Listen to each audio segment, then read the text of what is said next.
Occult Psychology by George Brown. Foreword. This treatise is the result of 35 years' independent, careful study of psychology. It pertains to both the physical and superphysical states of consciousness and is offered to those who wish to investigate occult science. The conditions under which the contents of this book were gathered and formulated were most favorable for personal investigation and careful observation. Whatever literary merit the book possesses is due to my pupil, Dr. Ivy M.M.C. Anelli. May she ever be as earnest a worker in the cause of humanity in the future as she has been in the past. I wish to hereby record my appreciation of her valuable assistance. Also, my pupils. Dr. Bell Buchanan Burgess and Miss Josephine Schrott gave very helpful suggestions in the preparation of the manuscript. The frontispiece is inserted by request of my pupils. George Brown, Dallas, Texas, October 1st, 1919. Psychology, Chapter 1. Mind is the thinking principle, quality or faculty, according to terminology preferred. The universal mind functions through the ego, whose receptivity is proportionate to its age and advancement. The human mind is that part of the universal mind, which, functioning through the ego, is manifested through the physical brain, in accordance with the development of the physical brain. The physical brain is the organ of the mind upon the physical plane. There are just three major phases of mind: meditation, concentration, relaxation. Meditation is conscious activity of the thinking principle. Concentration is conscious stilling of the thinking principle. Relaxation is unconscious stilling of the thinking principle. Meditation is thought. A moment's consideration of this subject will readily enable one to comprehend that thought is activity of the thinking principle. Therefore, any activity of the thinking principle must be thought. This major phase of the mind has in itself four subphases: intellect, spirituality, morality, desire. Meditation of itself, while denoting intelligence, is not intellect. Intellect is the sum of the refined, purified experiences of the highest order worked out in previous incarnations. Intellect mingles with and is the controlling element of the combinations which it forms with the other subphases of mind: spirituality, morality, desire. Intellect, being the guiding and controlling factor of all the human faculties, is the supreme factor. The intellect, however, can work only with and through such instrumentalities as it has at hand. Its combinations form what is known as intelligence. This intelligence may be broadly divided into indirect desire and morality. Each of these may be divided into lower and higher, or personal and relative, the lower or personal being those which concern personal self, as the persons of the family or loved ones. The higher are those which are applied to relations or friends, although practically all altruistic thoughts are of the two moral classes, which may well be termed the personal and the relative. Desire is of two kinds: direct and indirect. Those having reference solely to our physical bodies, such as sleep, hunger, and thirst, are direct desires. Those which affect us through combinations with others are indirect desires. The combination of intellect and indirect desire form the intelligence, which is responsible for the development of the simpler and more personal forms of invention and improvement. Morality is a broad, vast reach or expanse of the thinking principle. It lies between spirituality and desire. The cleavage line between spirituality and morality is plain and easily discernible. But the cleavage line between morality and desire is not easily discernible. Morality is so permeated with indirect desire that naught but the highest type of morality even approaches the cleavage line between it and spirituality. The combination between lower morality and intellect forms the intelligence which governs our relationship with others, those who are not our immediate relatives or close friends, and forms practical altruism. In combination with the higher morality, it produces the higher phase of altruism or philanthropy, and the final conviction of the relationship of all human beings, the brotherhood of man. There are three major phases of mind, and no more. True, there are many men of many minds. True also, there are many manifestations of mind in, or rather of, each man. Man manifests this one mind through various channels, Of course, the thought current flows along the nerves, but the term channels will be used as that term will convey to the reader more definite understanding of the meaning than if the term nerves were used. These channels through which this mind manifests are the channels which have been worn and deepened through the experiences of a number of past incarnations. Let the reader imagine, if he can, 3 large channels cutting through the brain. These 3 channels are united at the beginning, and are the channels through which the one mind governs the many manifestations of itself. From each of these 3 large channels branch out smaller channels, leading to all parts of the brain. If the branches from the large channels are used a great deal and worn smooth and deep, and the mind current flows swiftly and evenly along these well-worn channels, then the manifestations will be full, free, and coherent. If the channel is new, rough, and unworn, it is very evident that the manifestations will be feeble, uncertain, and incoherent. Now, these worn and unworn channels are in this present stage of usefulness, simply and solely because of the degree of usage during previous incarnations. In the early stages of evolution, the desires and selfish tendencies were the ones called into activity, with far greater frequency, and as a natural consequence, the channels pertaining to these activities were the ones which were worn deep and smooth, thus accounting for the many, apparently odd, and uncalled for exhibitions of immoral and dishonest traits and tendencies displayed by well-educated, and to all appearances, moral people. The old channels, those of the selfish tendencies, were worn deep and smooth. The new channels, those of the moral and altruistic powers, were rough and shallow. Naturally, when the stress came, the deeper channels carried the greater current, and the man acted. Accordingly, it must be understood by the reader that although there is great difference in brain fiber, the activity of the brain is governed by the amount of blood furnished by the heart. The greater the mass of brain devoted to a certain faculty, and the greater its activity, the greater the amount of blood it demands to carry on its work. As its manifestations increase in strength and rapidity, the chief blood vessels grow larger and stronger. The nerves function with greater strength and rapidity. The branches of both arteries and nerves increase in number and complexity, and are more closely interwoven with the brain mass of this particular locality.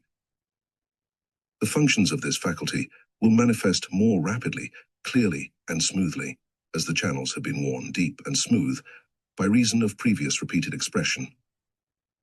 The greater the number of deep, smooth channels, the greater the variety of capacities or faculties the man is capable of expressing. A related group of channels worn deep and smooth eventually produces genius. Take, for example, the group located in the region of the temple. There are time, tune, constructiveness, ideality, and sublimity. This group of fine faculties gives us the constructive, artistic, poetic, tuneful, and rhythmic temperaments, and when these delicate channels have been worn smooth and deep, the mind will manifest through them powerfully, clearly, and rapidly. Usually, 1 or 2 of these faculties predominates in capacity over the others. Thus, if ideality is the largest, and the channel leading to language is also deep and smooth, the man will manifest the poetic powers. The beauty of his composition will depend upon the depth and smoothness of the channel of construction, the beauty of the meter upon that of time, the beauty of his rhythm upon that of tune, and the grandeur of his phrases will be determined by the channel of sublimity. If, however, the channel of language be small, and that of color is large, the man will become the artist. If constructiveness predominates, the man will be the inventor. If tune leads, the man will be the musician. These faculties embrace what is known as the self-perfecting group.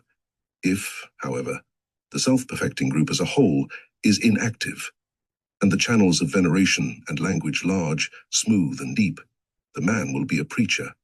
Add wonder, and we have the priest. Add spirituality and sublimity, and we have the mystic. Chapter 2.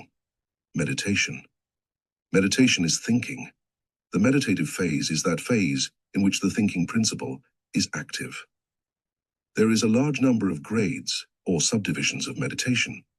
This great phase of mind, as is the case with the others, is often very much misunderstood and consequently mistaught. Very many so-called occult teachers who are practically ignorant of the laws of psychology and psychism pretend that they have both the ability and knowledge to teach these phases. Beware of any so-called teacher or leader who prattles glibly about powers which meditation will confer upon anyone who will follow his instructions in these matters. Pay no attention to any claims about functioning within the superphysical consciousness by means of meditation. It cannot be done.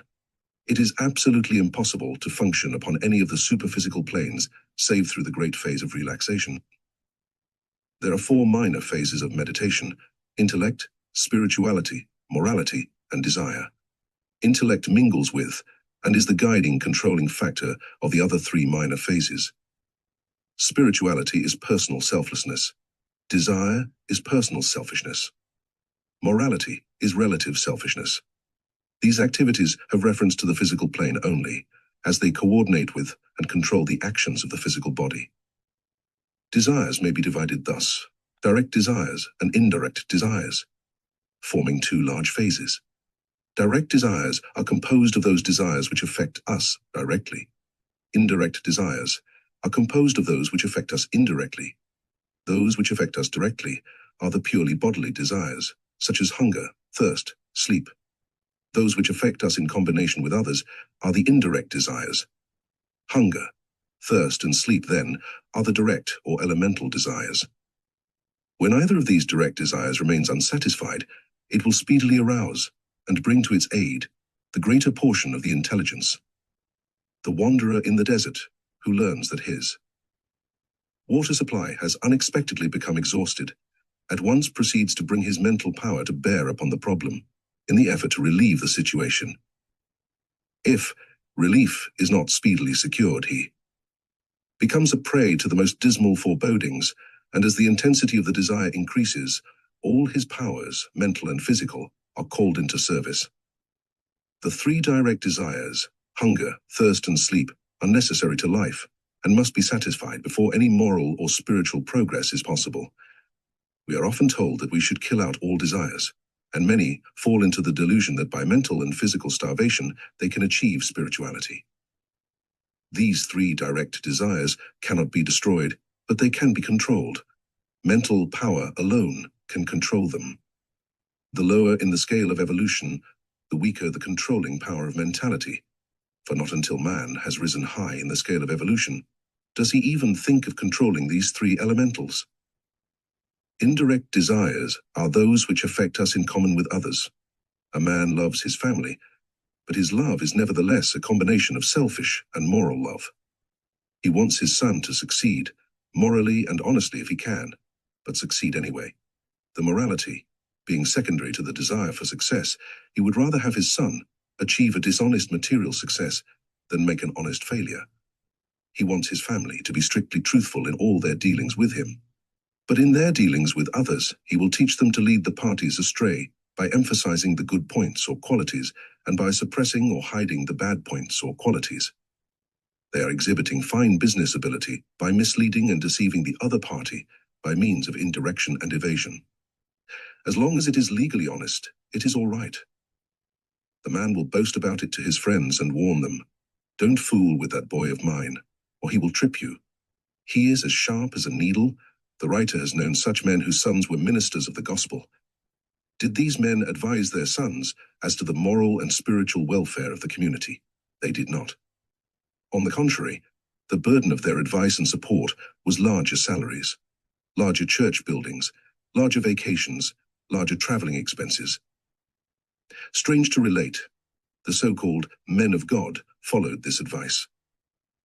Why? Morality, being man-made, is enforceable by the aid of man-made laws. Hence, the prevailing custom of goodness is the moral law of that particular locality. Morality is the first great check upon desire. It grows steadily in strength, power, and activity, and under the guidance of intellect eventually comes into contact with spirituality, but does not merge into spirituality. The moral law is a law of don'ts, thou shalt nots. Morality, in its early phase, is more of a crouching attitude of fear. Fear of the community law, slow evolution. bringing respect for the law and a wholesome respect for Madame Grundy. Man begins to realize that moral law is a chock upon others, just as it is a check upon himself, and is thus in his favor and in favor of others. Thus, by slow degrees, man reaches a high plane of morality because it is good for all. The attempt of a man to control his own desires and live according to what is morally and not merely legally right, to grant to his neighbor, freely and honestly, all the rights he claims for himself, is the first indication of moral awakening. Through many incarnations, man in his efforts to evolve stumbled and slipped, groping his way slowly onward and upward. Slowly, but none the less surely he progressed through many lives, learning through experiences only, until, with the broadening mentality due to the numberless experiences of his former lives, his brain has built itself up in the region of moral power. Now we are building up for ourselves the brain region of spiritual power. Spirituality is very difficult to deal with intelligently, as mere intelligence cannot comprehend it.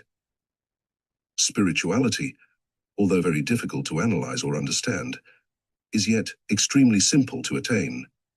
For all that is necessary to achieve spirituality is to do what is right.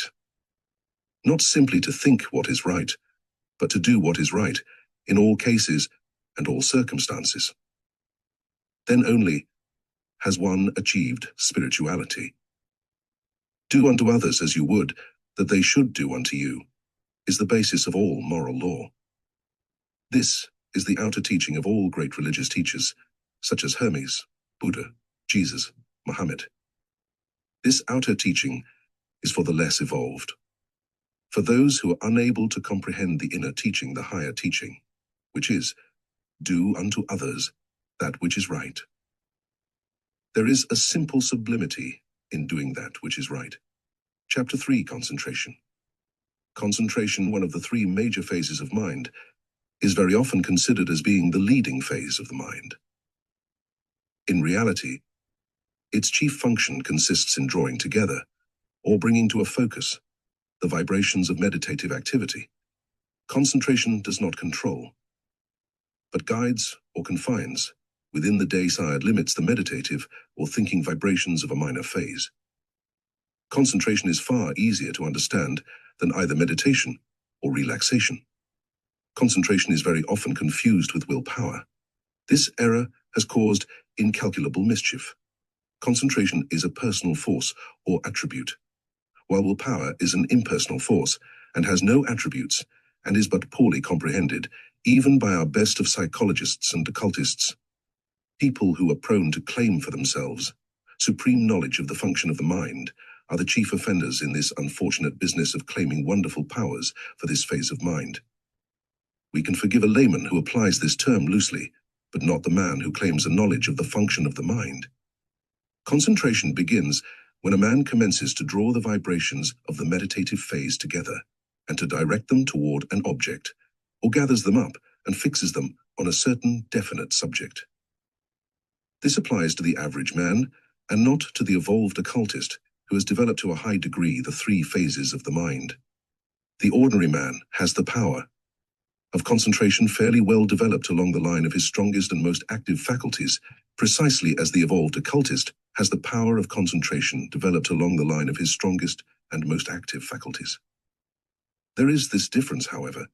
The occultist knows what the phase of concentration is, and knows also what his powers and limitations are in respect to this phase of mind.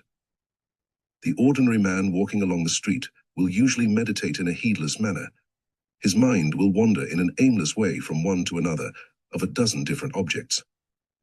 They are usually ordinary things with which he is familiar in everyday life: wagons, horses, streetcars, buildings, people, the problems of life, familiar scenes of both still and active life.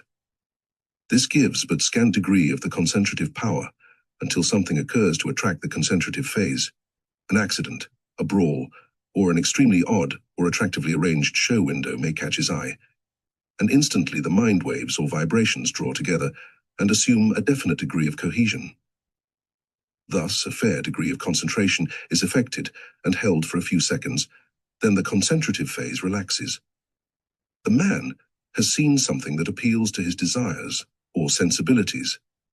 He has seen something which he thinks his family, or some member of it, would like to possess, or something which he or they lack, or something about which a friend or acquaintance has spoken to him. At once, the concentrative mood is gone, and the man is thinking again, perhaps idly wandering or letting his mind drift along in its accustomed channels. Let us suppose that the man is an office man, has arrived at the office, and is prepared to enter upon his daily duties. Now will begin, if the man is in his normal condition, the first evidence of sustained concentration. He must keep his mind upon his task if he is to perform his duties acceptably. If all his affairs are in good order, he can attain a good degree of concentration. He will be able to hold his mind steadily upon his books or the enterprise which he is directing. A physician, to be successful in his chosen profession, must have the power of concentration fairly well developed. If he is a successful practitioner, he must be able to hold all other thoughts in abeyance while he takes the patient's pulse or listens to the action of the patient's heart. To do this successfully requires a great deal of the concentrative phase of mind. The architect must be very careful. He knows that the slightest mistake might mean the injury or death of one or more persons. He must concentrate with all his power upon his plans. This is a very good phase of concentration. The mechanic, especially such as work among delicate or dangerous machinery, usually exhibits a large endowment of this phase. The watchmaker or repairer must of necessity attain great power of concentration. Makers of optical instruments must also have good control of this faculty. The slightest error by a manufacturer of high explosives may cause the death of all his employees, himself, and the destruction of his factory. The American Indian has this phase of mind well developed. In fact, practically all savages and barbarous people have this phase as necessity for people of crude or inferior civilization. The American Indian can lie motionless for hours while awaiting the arrival of the fowl or animal which he desires to capture, or in order to evade an enemy. He exhibits the same strong development of this phase when he is on the warpath, in his maneuvers and ambuscades. The Negro tribes of Africa exhibit similar development of this phase. Accounts written by travelers and explorers tell of the very large endowment manifested by the medicine men, and especially the rainmakers, who appear, from all accounts, to have a most remarkable development of this phase of mind. The East Indians, or Hindus, sometimes have this phase of mind well loped. They have succeeded in controlling the mind vibrations along certain lines very successfully. There are instances where one has been able to keep an arm extended above his head until the arm has been virtually paralyzed and remains set and rigid in that position. This, however, is as much an exhibition of willpower as it is of concentration. Concentration is applied by all students of the occult who have a clear understanding of what it really is used as a mind discipline in order to guide the thinking or meditative phase of the mind. This meditation, by the use of concentration, guides itself along the line previously determined by itself, for itself. If there were no guidance of the thinking phase of the mind by means of the concentrative phase, there would be no sustained power of thinking. Complete, concrete concentration would then consist in bringing the mind to a point or focus, say, for example, upon the head of a pin. In complete concentration, nothing would be seen but the head of the pin. All other thoughts would be held in check, nothing in the mind but the head of the pin. There are but few, however, who have developed this phase of mind to such a degree of intensity. Abstract concentration is something that we frequently hear spoken of and read a great deal about, but not one of those who speak or write about it give an illustration or even an idea of it. For example, take the solar logos. No one can conceive in the slightest degree the appearance of the solar logos and truthfully affirm that the visualization is correct, therefore dismissing from the mind all concrete visualization of what the appearance of the logos might be. Bring the forces of the mind to a point, that point being the logos. Remember that under no circumstances can a thought of the appearance of the logos be allowed to interfere with the process of abstract concentration upon the logos. Remember that abstract concentration is concentration upon no thing. This is an example of the mind that is all but impossible, for very few have either the will or the patience. And fewer still have sufficiently evolved these two attributes of mind, will and patience, to practice it. Yet they are absolutely indispensable for the practice of abstract concentration. Concrete concentration.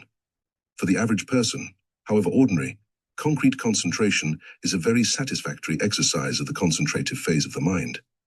A very successful method of achieving the development of this phase of the mind is given below.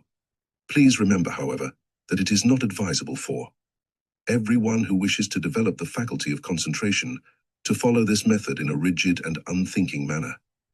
Because some have been successful with this method is no reason why others should follow blindly, for as persons differ physically, so they also differ mentally. Each one should find the easiest and most convenient method consistent with the objective to be gained. Adjust yourself in an easy, harmonious position. Do not place any undue strain upon any muscle of the body, then compose the mind in a quiet, orderly manner. Always select a large object with which to begin, and gradually decrease the size of the object. Of course, the object must always be in plain view. Allow all other thoughts to escape from the mind. Keep the gaze fixed on the object, but do not glare or frown at it, with the apparent idea that glaring or frowning is concentration. Having allowed all other thoughts, save the one in which the object is visualized, to escape, hold the gaze steadily upon the object until the surrounding objects become merged into an unobtrusive background, and the concentrative object itself remains clear and sharp in outline both to the eye and to the mind. Now coiner the most difficult part, that of keeping this state of mind, which is that of keeping the object in precisely the same position to the eye and mind. This is accomplished by keeping this state of mind for a few seconds only, at the beginning, then gradually increasing the time until you can achieve good concentration for about 2 minutes. After this, begin afresh, and concentrate until all surrounding objects fade away completely, and only the concentrative object remains clear and distinct. Gradually, increase the lime of the holding period until it is at least 5 minutes. With this, you have achieved practical concrete concentration. Concentrative visualization. Concentrative visualization is the next step. Remember that this step is not advised unless you are going to pursue this subject to either one of its ends. These ends are as far apart as the poles, and you must decide which one of them you are going to achieve. One leads to abstract concentration, which has already been mentioned, as in the case of the mystics.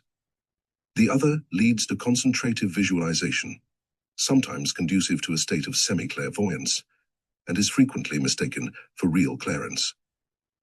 The reader should always remember that this phase, at its best, is nothing but concentrative visualization, and is really as directly opposite to clairvoyance as is abstract concentration. The method of developing concentrative visualization is given below. Read the instructions which follow very carefully before you decide which path you will tread, for you cannot pursue both. Seat yourself comfortably. A large, comfortable armchair is excellent for this purpose. Close your eyes and bring up before your mind's eye an article of furniture that is in another room. Select for your earlier efforts something large and plain and with which you are perfectly familiar. Bring this up slowly and carefully until you have visualized it plainly. Keep it constantly before the mind's eye and examine it carefully for marks or peculiarities of any kind. After an earnest, painstaking effort of this kind, you will be surprised at the minutely with which you can inspect and examine an article. Then turn the article around. This can be done with practice, and as it is revolving in the mind's eye, scan it closely until it has been revolved and examined on all sides. When the visualization is approximately correct, select a smaller and more ornate object. Keep practicing this method until you can, without any difficulty, call up and visualize any article with which you are familiar. Then visualize an article that you have seen only a few times. Do this slowly and carefully. Later, examine the article and see how nearly correct your visualization has been. Practice carefully, and in course of time you will be astonished at the marvelous accuracy with which you can reproduce an article which you have seen but once. Having learned to visualize inanimate objects, proceed to visualize animate objects, such as a dog, cat, horse, cow, chicken, or any fowl or animal. Next, try human beings. Make them walk, run, laugh, cry, talk, and show all the varied emotions exhibited by mankind. This is a very useful, and in its higher manifestations, a truly beautiful exercise of the mind. Writers and orators, noted for the descriptive beauty of their phrases, have this faculty largely developed. Masters in sculpture and painting surpass in this phase of mind. Chapter 4, Relaxation. The greatest misconceptions that exist in occult psychology are those regarding relaxation. Some students regard the phase of relaxation as being the same as that of concentration. There is, however, all the difference in psychology between these two phases, as their functions are directly opposed to each other. A thorough knowledge of this phase and the ability to practice it are absolutely necessary before functioning upon the superphysical planes can be considered either safe or reliable. Normal relaxation is sleep. Sleep being considered one of the three direct desires and one of the two natural conditions of physical consciousness has led to numerous arguments, ranging from the theory of sleep being a state of physical consciousness, semi-consciousness, dulled consciousness, down to the wonderful subconsciousness wherein we function in that marvelous subconscious mind, whatever that may be. Sleep is normal relaxation. Clairvoyance is abnormal relaxation. Sleep is the normal or natural condition wherein the consciousness is upon the astral plane, while the body is restoring its disturbed equilibrium. Relaxation is unconscious stilling of the thinking principle. This produces sleep either normal or abnormal. Normal sleep, that is the sleep or slumber of the average person, interests but very few. Abnormal sleep, which is trance, or functioning upon the superphysical planes, has been at all times the most bewildering phase of mind to both the purely physical and to the occult student. As a result, this phase of mind has been jumbled into an incomprehensible mass by many so-called professors of physical psychology and the so-called teachers of a so-called occultism. Chapter 5, The Human Mind. Mind is the universal or ruling principle. The human mind is that which takes cognizance of that which disturbs and whose disturbing vibrations find a receiver attuned to themselves. This attunement or receptivity is the order of development achieved by the experiences of the past. The greater and more diversified the experiences of the past, the greater and more varied the faculties of the functioning mind. The functioning mind, however, must not be confused with the universal mind. The functioning mind is that part of the universal mind which functions through the physical brain and is limited by the capacity or limitations of the physical brain. Theories concerning the mind are innumerable. The facts are few. One well-known cult claims that the mind of each person is the universal mind, and that each person can make his mind the universal mind by the exercise of willpower, thus making human willpower superior to the universal mind. Another cult ignores willpower entirely and claims that the universal mind is the universal mind. Another cult claims that the mind and will are independent and interchangeable, and that sometimes the mind and sometimes the will rules. Each cult has its so-called divinely inspired leaders, who claim to be the especial favorites of so-called masters who reside in caves, hollow trees, holes in the ground, and numerous likewise desirable and delectable hiding places. Each one of these divinely inspired, semi-detached leaders has from 1 to 6 masters who wait upon him and tell him all the wonderful things that are going to happen hundreds of years hence. That is a peculiarity of such masters. They are long-range masters. They know all about the 500 years hence, to a gnat's bristle, but they are absolutely unable to give any information regarding the present or near future. These masters are infallible also. These wonderful leaders say so if you don't. Believe it, ask them. They will then tell you that these wonderful masters told them all about it, but made them promise not to tell anyone else.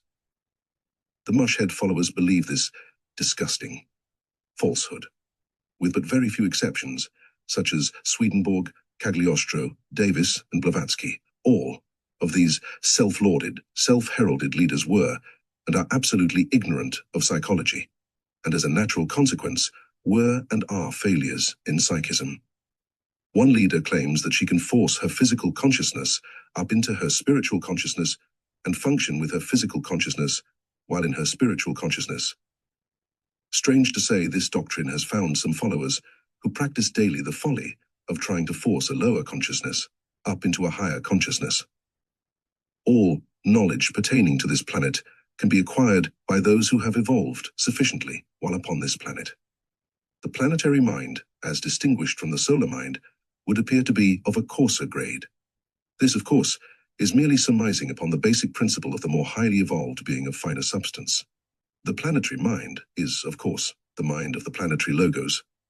It is natural for a psychic to believe that he can function upon much higher planes of consciousness than any other psychic.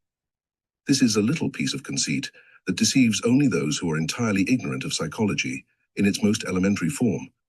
A psychic who is of moral strength and of altruistic temperament will naturally see that which appeals to him, for the superphysical consciousness is the model whereby the physical consciousness is formed. Note this well: the mind does not develop according to the personality. The personality develops according to the mind.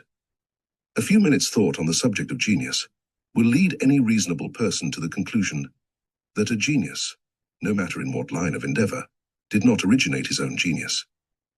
His genius was present awaiting the call. The mind of the ordinary person receives its stimulus from without. The mind of the genius receives its stimulus from within. The mind of the ordinary person seldom loses thought of self. The mind of the genius seldom has thoughts of self. There lies the difference in the minds. The average person has an unevolved, the genius has an evolved mind. Genius manifests its peculiar tendencies in every race and clime. Every tribe has its poetic and artistic genius. Every nation has them. The highly evolved genius does not rank or class with his lowly brothers, but nevertheless, the lowly genius is a genius just as surely as his more highly developed brother. The brain, being the organ of the mind, is formed for the manifestation of the mind. Everything must coordinate.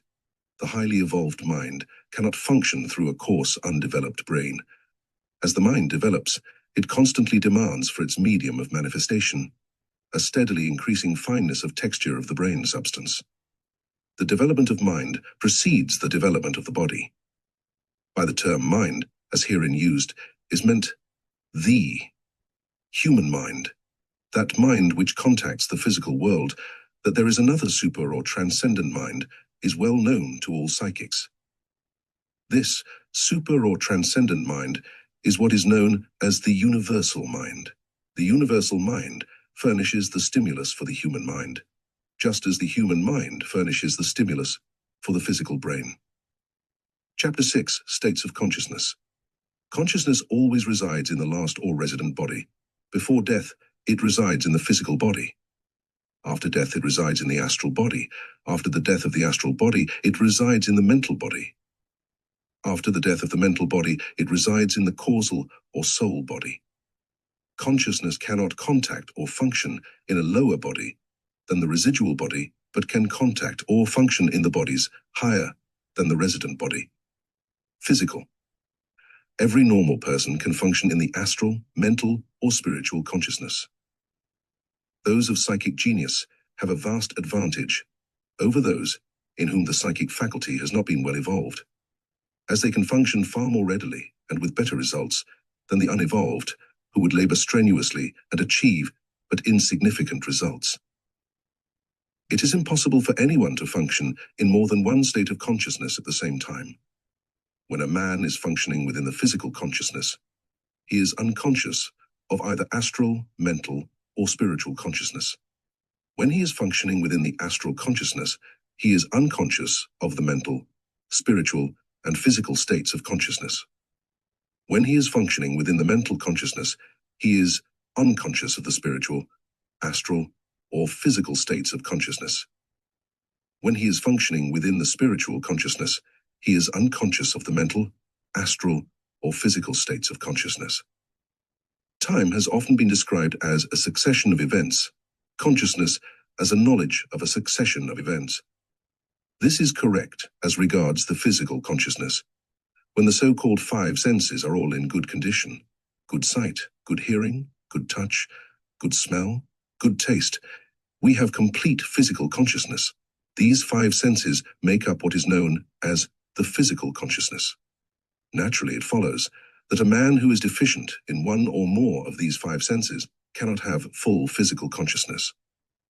A man may be practically devoid of touch, taste, and smell, and yet have consciousness, according to the usually accepted meaning, namely, that consciousness is a knowledge of a succession of events. Sight and hearing would provide him with a practically full comprehension or knowledge of a succession of events. If we take a man who is deficient in the senses of hearing, touch, taste, and smell, still this man would have a practically complete knowledge of the succession of events through the sense of sight alone.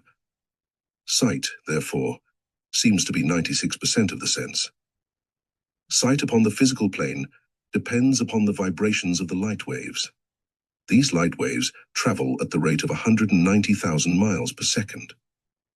The eye is the only part of the physical body that is attuned to and capable of receiving these vibrations and, in turn, transmits them to the brain, which separates and classifies them. Sound travels at the rate of 1 mile in 3 seconds.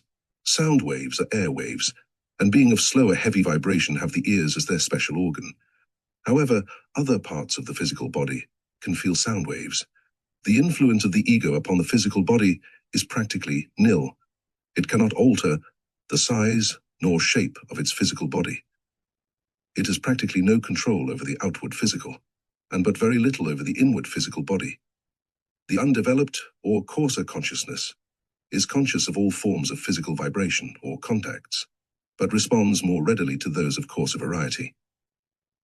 A highly evolved consciousness is conscious of all forms of physical vibrations or contacts, but responds more readily to those of finer variety. All mankind, according to its development, falls naturally into grades or classes between these extremes. The physical consciousness receives the physical impacts or vibrations. Each impact or vibration is composed of physical, astral, mental, and spiritual vibrations. The physical vibrations affect only the physical consciousness. The astral vibrations affect only the astral consciousness. The mental vibrations affect only the mental consciousness. The spiritual vibrations affect only the spiritual consciousness. The physical vibrations do not pass through the physical consciousness, but prepare the physical consciousness for the return vibrations from the superphysical planes. The astral vibrations do not pass through the astral body, but prepare the astral body for the return vibrations from the higher planes. The mental vibrations do not pass through the mental body, but remain and prepare the mental body for the return vibrations from the spiritual body. The spiritual vibrations pass unhindered through the physical, astral, and mental consciousness. The ego decides what is to be done, and the spiritual vibrations return through the mental consciousness, the astral consciousness, and the physical consciousness, freeing the various vibrations for action or dispersing them, and thereby causing inaction, as there can be but one set of vibrations occupying the nerves at one time, so there can be but one thought at a time. No one can perform two different actions at the same time with the same apparatus. When action on the physical plane is deferred, the indecision is caused by the ego receiving a series of different vibratory waves in rapid succession, thus causing an incoherent, confusing return flow of vibrations to his various bodies. These waves responding to the physical vibrations will vary so greatly at times as to be the direct opposite of each other, until the ego takes firm grasp upon the situation and directs the bodies to positive action or inaction. Astral. The laws governing the astral plane are but very imperfectly understood, even by the most highly developed clairvoyants. Many very fanciful ideas and theories have been advanced by clairvoyants and others who have not clairvoyant power in their attempts to explain what they mean by the term astral plane. The astral plane is usually pictured by the unevolved and undeveloped clairvoyant as liter alle, a place of horror. The highly evolved clairvoyant, however, knows it as it really is, state of consciousness as far superior to the physical plane, as the sun is superior to the moon. In the astral consciousness, there is not the sweltering heat of summer, nor the torturing cold of winter. There is not the glare of the noonday sun, nor the dreary darkness of the night. Instead, there is the bright, yet soft, mellow light of that place of consciousness, the home of what St. Paul termed the soul, which all evolved occultists know as the astral body. Unevolved clairvoyants who are perhaps unable or unwilling to function in the higher and more refined atmosphere of the spiritual inhabitants seek to mingle with the lower, grosser members of the astral family, just as they preferred to mingle with the grosser members of the physical plane family. In the astral consciousness, as in the physical consciousness, we associate with those with whom we are qualified by our moral, mental, and spiritual development to associate. 90% of clairvoyants are symbolical clairvoyants, that is, friends or relatives who are living within the astral consciousness make known to them by means of suitable symbols the meaning that they wish to convey to the clairvoyant. Perhaps about 8% of the remainder are partially independent clairvoyants and are sufficiently developed to converse in varying degrees of length and clearness of understanding, and can function within the astral consciousness in a very satisfactory manner. The remaining 2% are independent clairvoyants. These have evolved or developed the faculty of functioning within the astral consciousness independent of help from the astral inhabitants. These clairvoyants are adepts or initiates. The more highly evolved the clairvoyant is, the more careful he is about disclosing his actual knowledge. Those who are properly qualified to function on the astral plane know it as the intellectual plane. To those who can properly function within the astral consciousness, nothing that pertains to the physical body or its surroundings can remain unknown, while the properly developed occultist is functioning within the astral consciousness, which is the next higher consciousness above the physical. The entire physical plane is subject to his review. When a clairvoyant is functioning within the astral consciousness, the appearance of the astral is similar to the appearance of bodily figures in a dream. There is a vast difference between the physical and the astral consciousness. Astrals are sometimes said to see with every part of their bodies. This widely accepted belief is evidently based upon a misunderstanding of the law of vibration. As the astrals are composed of the shifting matter of the astral plane, it is inconceivable that each particle has a complete system of optics and a complete nervous system, including a brain. If this were the case, there would be no central nor concentrated portion for the thoughts or vibrations to function through. How could it be possible for untold millions of particles, each having a complete nervous system, to function independently and yet as one, without even the slightest semblance of an authorized or central portion to direct action? This seems incredible, especially as we know that each particular astral is composed of a number of different grades of astral matter, and as the coarser grades would want to act as they desired, the result can better be imagined than described.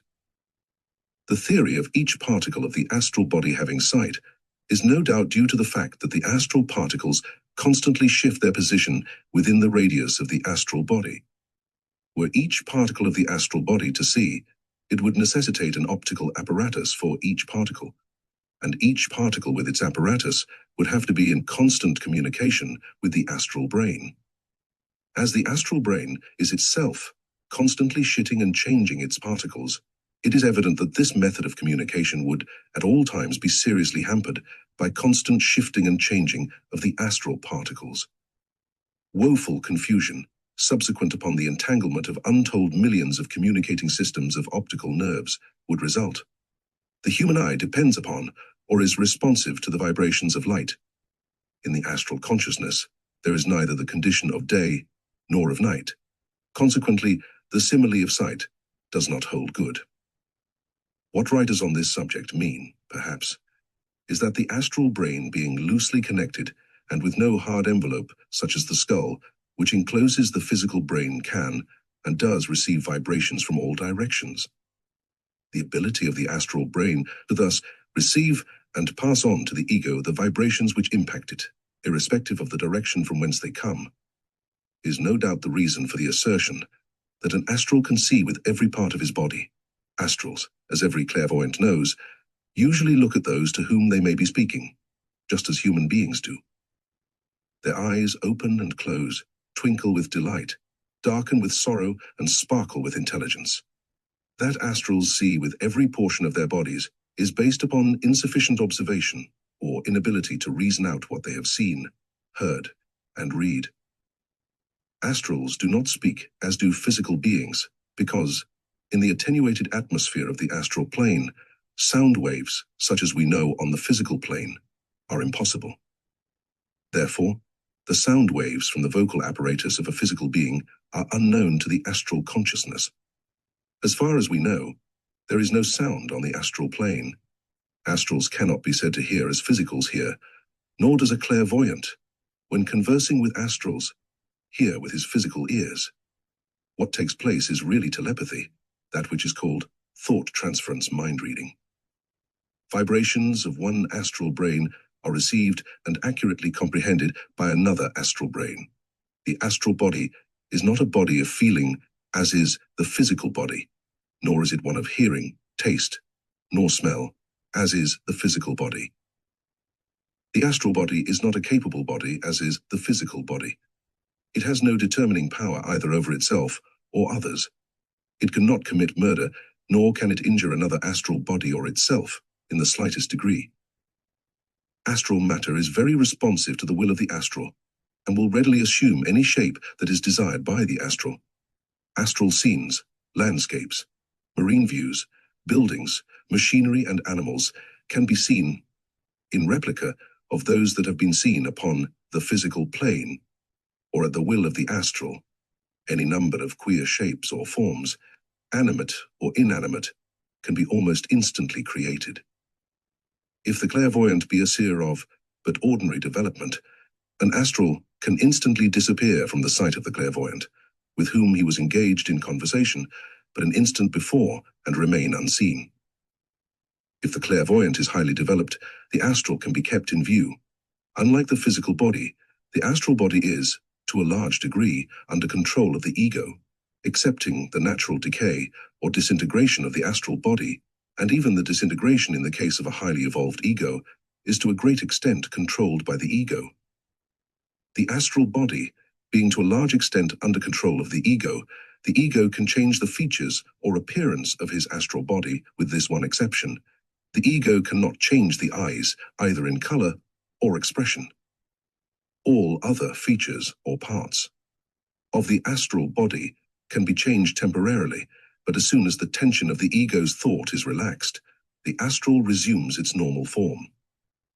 The astral body is simply one of the two arches of the bridge, which connects the ego with the physical body. While the physical brain is awake and active, the astral body cannot be said to see, as it is then only the roadway over which the vibrations from the physical brain to the ego, and the return vibrations from the ego to the physical brain, travel. Mental. The mental body can scarcely be called a body. It is rather an atmosphere which surrounds the soul covering, otherwise known as the causal body. The particles of the mental body, like the particles of the astral body, are in constant motion and function constantly within the physical brain. The functions of the mental body are not as clearly understood as we might wish. That all spiritual vibrations from the physical brain pass through the mental body on their way to the ego, and return vibrations from the ego pass through the mental body on their way to the physical brain, is perhaps the clearest and best of what knowledge we have of this so-called mental body. The mental body is the arch of the bridge which contacts the ego, as the astral arch contacts the physical body. However, it differs from the astral body in many ways, the most important being that, as a man evolves, the astral body grows in degree of fineness. The mental body not only improves in fineness of particles, but grows denser and larger. The mental body of an evolved man is far more easily discernible to the view of a clairvoyant than the mental body of an unevolved man. It presents to the view of a clairvoyant a bright and softly luminous golden light. The size and shape of the mental body are variable. They are altered by the line of thought followed by the man. The mental body is the measure of a man's intelligence. An evolved man having a fine-grained mental body would of necessity have a fine-grained physical brain. A fine-grained brain is usually indicated by the sparkle of the eye, the texture of the skin, fineness of the hair. Fineness of the mental body must not be confused with strength.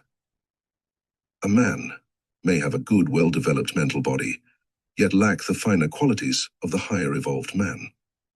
A merely strong man may make a first-class soldier, statesman, financier, or a leader in any of the stern realities of physical life. The more highly evolved man manifests as the musician, artist, poet, and occultist. Between the highest evolved occultist and the lowest evolved savage, all mankind falls into line according to its stage of evolvement, each at all times being a law unto himself. If a crowd of people were observing an accident, say a child being mangled beneath the wheels of a streetcar, the mentalities of the various onlookers would vary as greatly as their physicals. A mother would think of her own children, and sympathy for the mother of the victim would be her strong feeling. A physician would think of the extent and seriousness of the injuries and the probable chance of recovery. An inventor would think of a way to prevent such accidents in the future. Thus, each one will think along the line that he is habitually following. Functioning imperfectly in the mental consciousness, the student will always bring through to the physical consciousness a memory of softly glowing, indescribable colors. All space seems filled with the softly radiant, many-colored lights. Scenes appear indescribably gorgeous. Marble is of the whitest, flowers are of exquisite colors unknown to the physical eye. Everything appears to be of the very finest and most perfect material. Dilapidated buildings, dead trees, withered flowers are nevertheless of wonderful color and form. Living forms lose their physical grossness and appear refined and radiant. An evolved clairvoyant, however, would be capable of seeing the inhabitants, both animate and inanimate. Minerals have scarcely perceptible mental bodies. Vegetable life has plainly discernible, and animal life has well-defined mental bodies. Chapter 7, Monad. The ego must not be confused with or mistaken for the spirit, which is the monad, the spark of the logos, or fragment of the divine. These fragments, or sparks of the logos, are diffused or sent out by the logos in response to the call of the law of evolution. Each one of these sparks, or monads, or as they are called by occult poets, fruit gatherers, is separated from the logos by his direction to contact or pass through all possible experience of physical expression. The monad, however, does not acquire these experiences by direct contact. It remains apart and is but indirectly attached by means of the ego to its body of physical evolution. When the period of evolution for this ego attains its end, the ego with its store of experiences, gathered through many incarnations, is absorbed into the monad, which is in turn absorbed into its parent body, the solar logos. Chapter 8, Ego.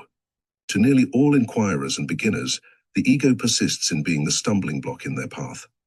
This explanation may succeed in making the ego somewhat plainer and perhaps easier of comprehension. The ego is the human soul and must acquire the experience desired by the logos. This experience is desired by the solar logos as part of his own evolution toward higher duties which he will in future assume.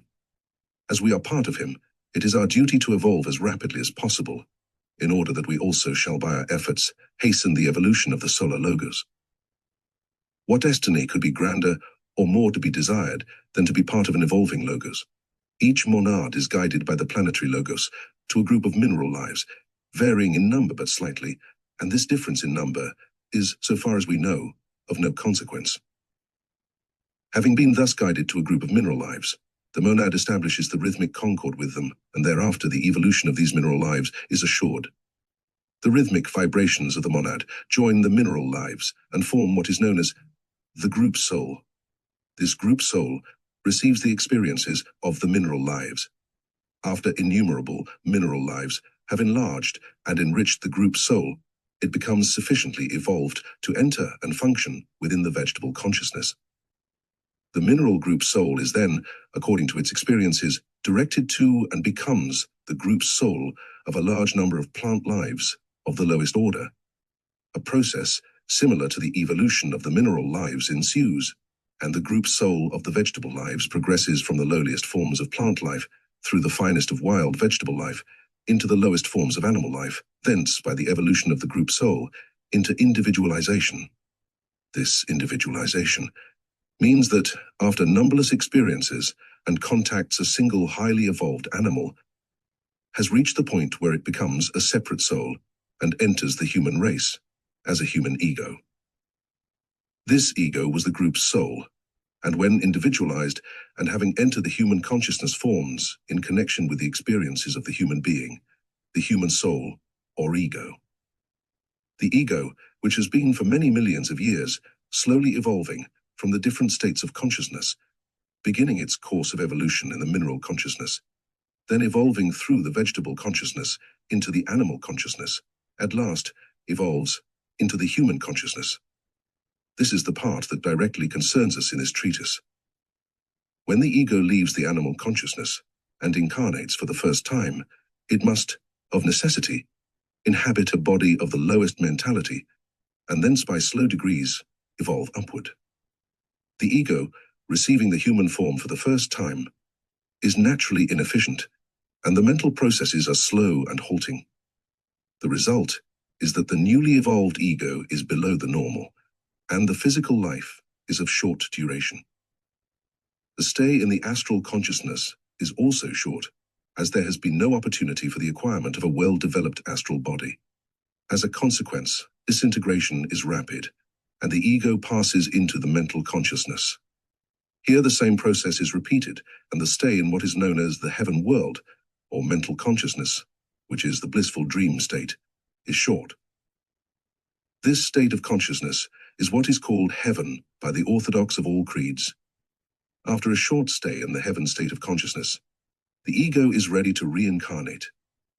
The ego has developed an astral and mental body according to the experiences of its previous incarnations.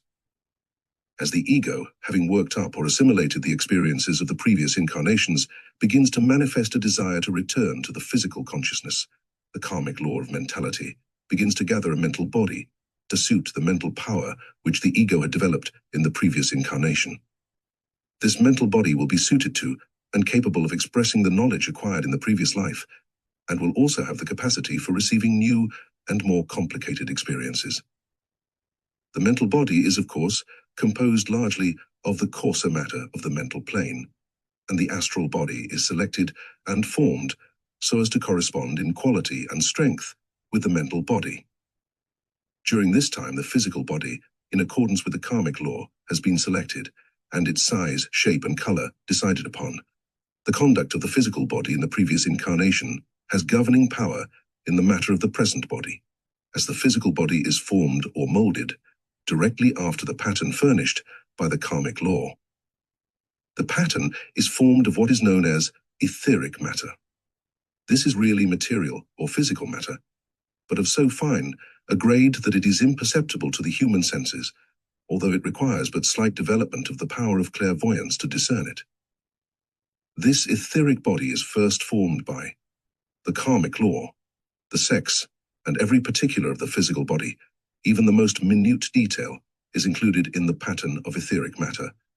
The physical embryo grows within this elastic mold. When the hour of birth arrives, the ego is prepared to enter into the physical body which has been provided for it. Possession is usually accomplished at the moment of birth. Sometimes the possession is delayed, and we have the peculiar phenomena of stillbirth, yet with the physical body alive, but no indication of consciousness. This peculiar state is caused by unwillingness of the ego to function in that particular body. After birth, the body grows along the lines laid out for it by the etheric body, in conformity with the karmic law. Thus, from life to life, the ego proceeds, gathering the flowers and thorns of experiences and converting them into knowledge. This knowledge becomes both the spur and the check rein. The spur acts upon the higher faculties, enlarging and refining them. The check rein acts upon the lower faculties, holding them under control and subordinating them to the higher faculties. Passing on upward, the ego leaves the lower races and evolves into the Aryan, or white race, which is the highest type of humanity upon this planet today. Having evolved into the Aryan race, the ego begins with the ignorant, superstitious man, and for a number of lives, evolves slowly, but nonetheless surely. Having passed through numberless repetitions of underfeeding and great weariness of its physical body, at last the ego evolves to the point where it begins to function in much more efficient mental, astral, and physical vehicles. The matter of the mental and astral bodies becomes finer and more responsive to the higher vibrations. The physical brain grows finer in texture. The nerves and arteries increase in number and size.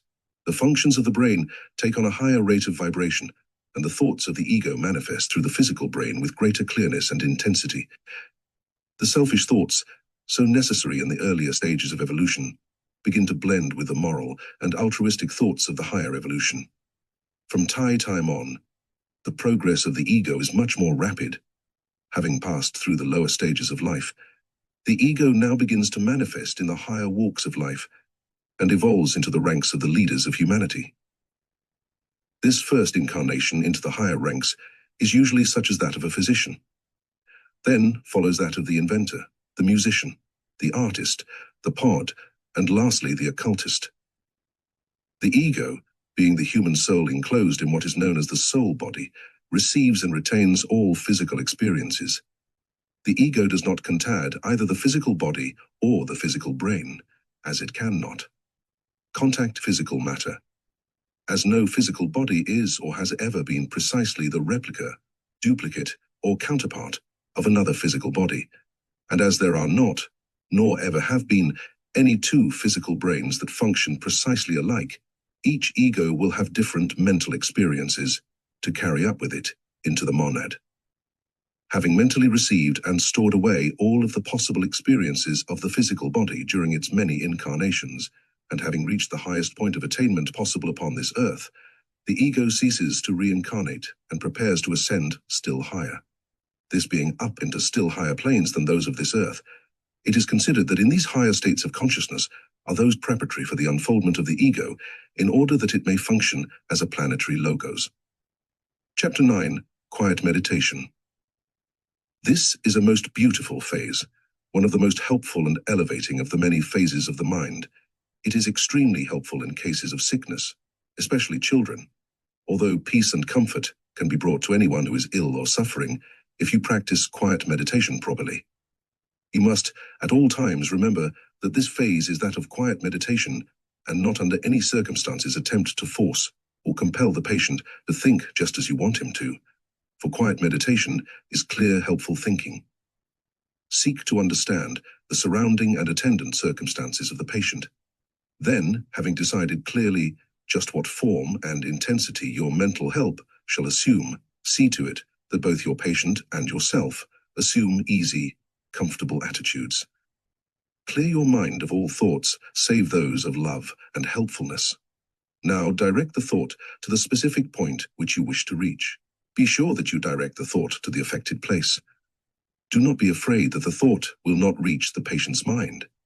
It will quietly and gently enter the patient's mind and pass with its healing, quieting, soothing vibrations directly to the specific point to which it was directed, instead of beating upon the already overburdened brain of the patient, as a commanding thought would do.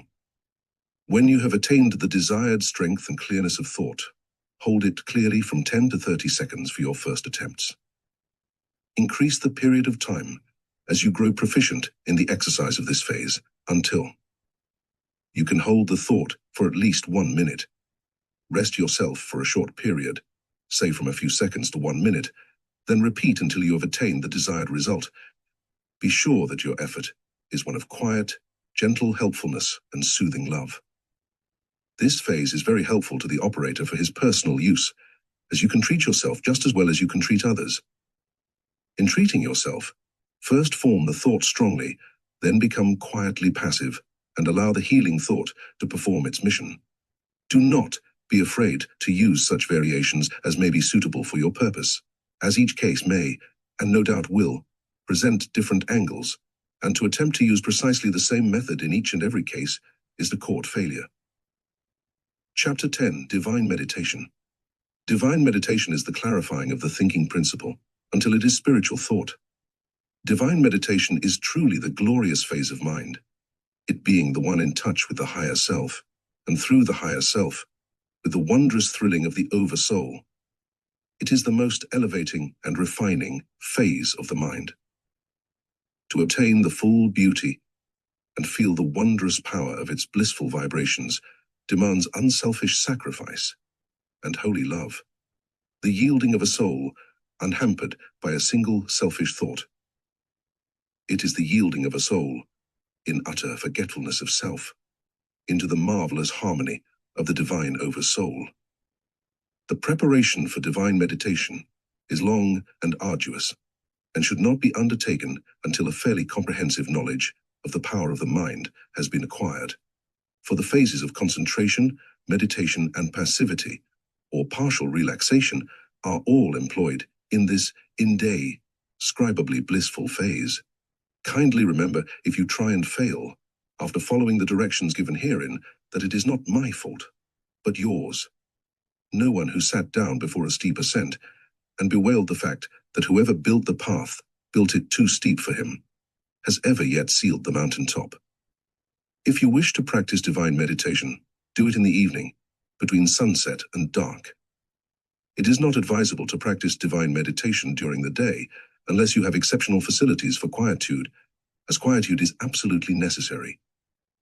The reading of the poem Abu Ben Adem by Leigh Hunt will be found singularly helpful. Cultivate perception, cultivate appreciation. Realize the divine in everything and everybody, particularly the divine within yourself. Pay close attention to the diet. Eat no meat and but little heating or exciting condiments. Do not under any circumstances drink intoxicating liquors, nor, if you can prevent it, allow any on your premises, but eat sufficient plain food. If possible, eat only sunlight foods, those that bear fruit above the ground, cereals and fruit, especially such as figs, grapes and honey, sunlight vegetables, milk and butter. Do not use coffee nor tea to excess. Eat sufficient food, for hunger is not a condition for spiritual progress.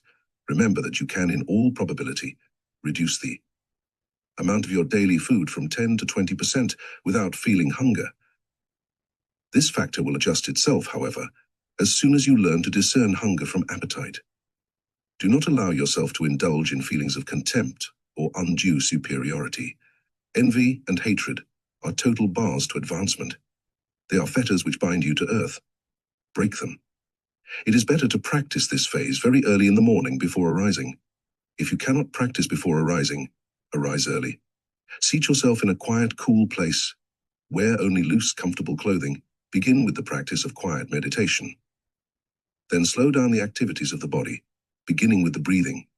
Breathe slowly and gently and with the upper part of the lungs. By doing this, the activities of the body are greatly reduced and the activities of the lower functions of the brain quieted. Now slowly, and without conscious strain or effort, direct the thought, the spiritual thought, the thought of the union of your soul with the divine oversoul, upward and let it rise slowly and gradually. Do not under any circumstances attempt to force or compel it to rise. For a long time there will be but slow progress. Although at first one progresses at a very slow pace, progress is nevertheless progress. One will seem to rise and fall. He should persevere, for although at first the rising will be by almost imperceptible degrees, it will become steadier, higher and higher. The thought will rise. The falls will become less frequent, and the thought will then experience the most peculiar sensations. He will rise just so high. Then there will be a feeling of blankness, a vague, bewildering feeling of indescribable longing, a fear that his thought has reached its zenith. Persevere with all the spiritual love of your soul. Do not become lax. Keep the goal in mind. In due time you will see, to your intense delight, that the hitherto empty blankness is gradually becoming suffused with radiant brilliancy, and your spiritual thought will float upward upon the marvelously colored vibrations of this plane. Your very soul will seem to mingle its vibrations with those of the divine oversoul. This is the plane or region of soul vibrations. For the plane of the soul vibrations is the culmination of this phase. And this phase, with its culmination of spiritual bliss, is that of the ecstasy of the saints. Do not expect too much at the beginning.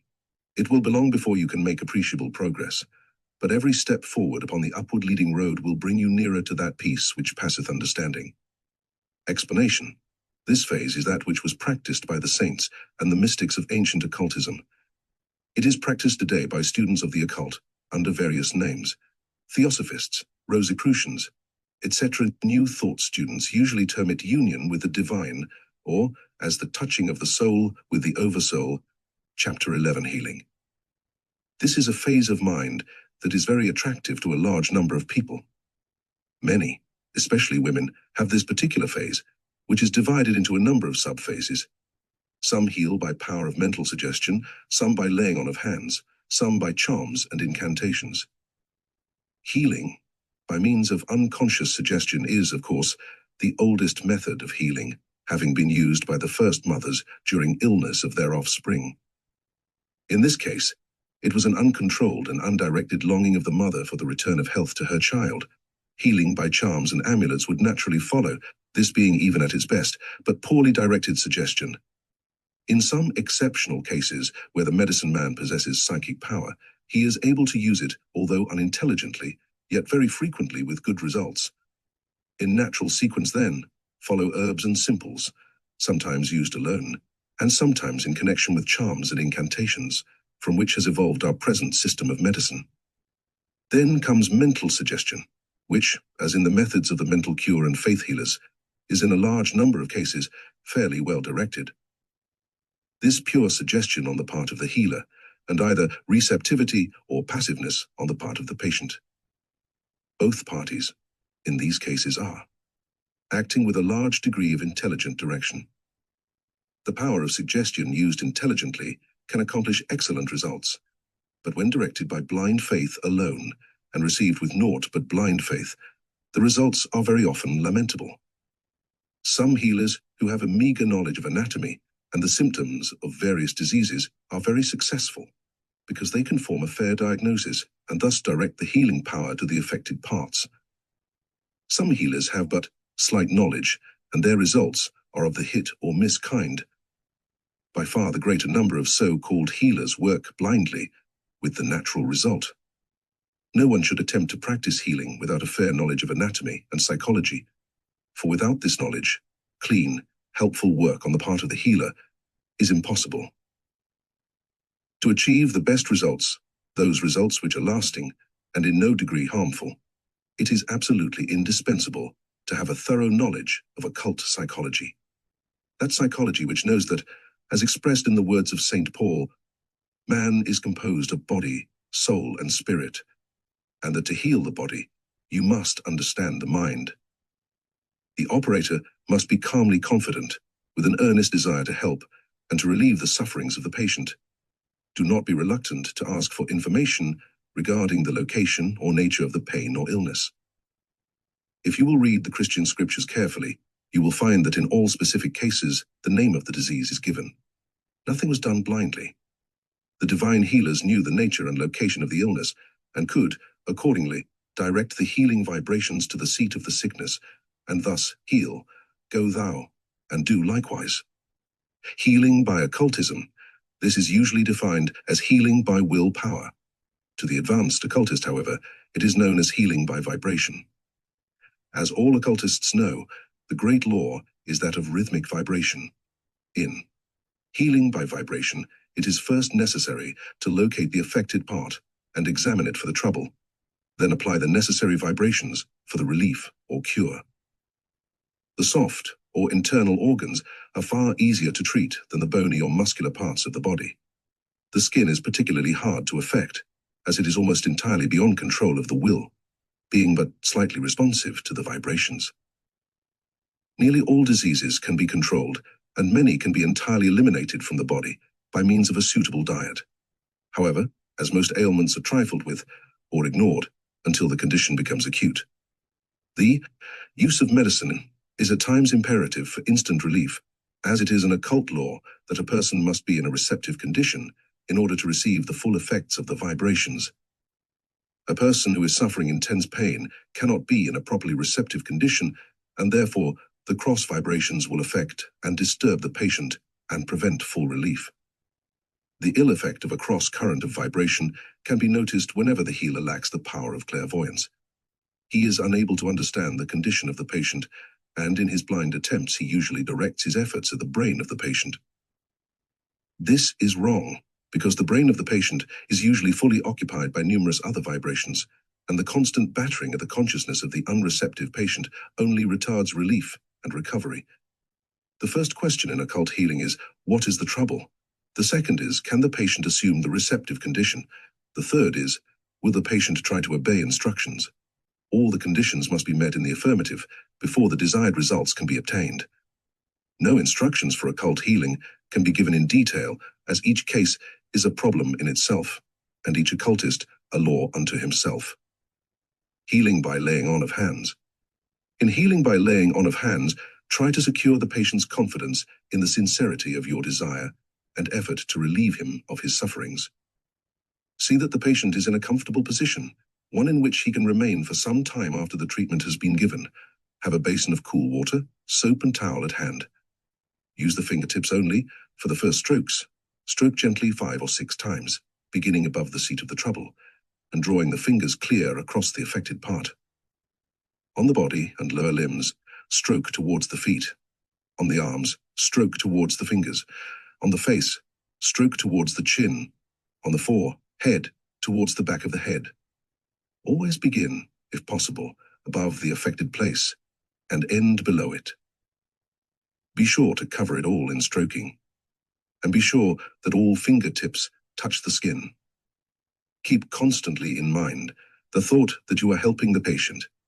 Endeavor to visualize the cause of the illness or the affected organ, or that part of the body where the disease is located.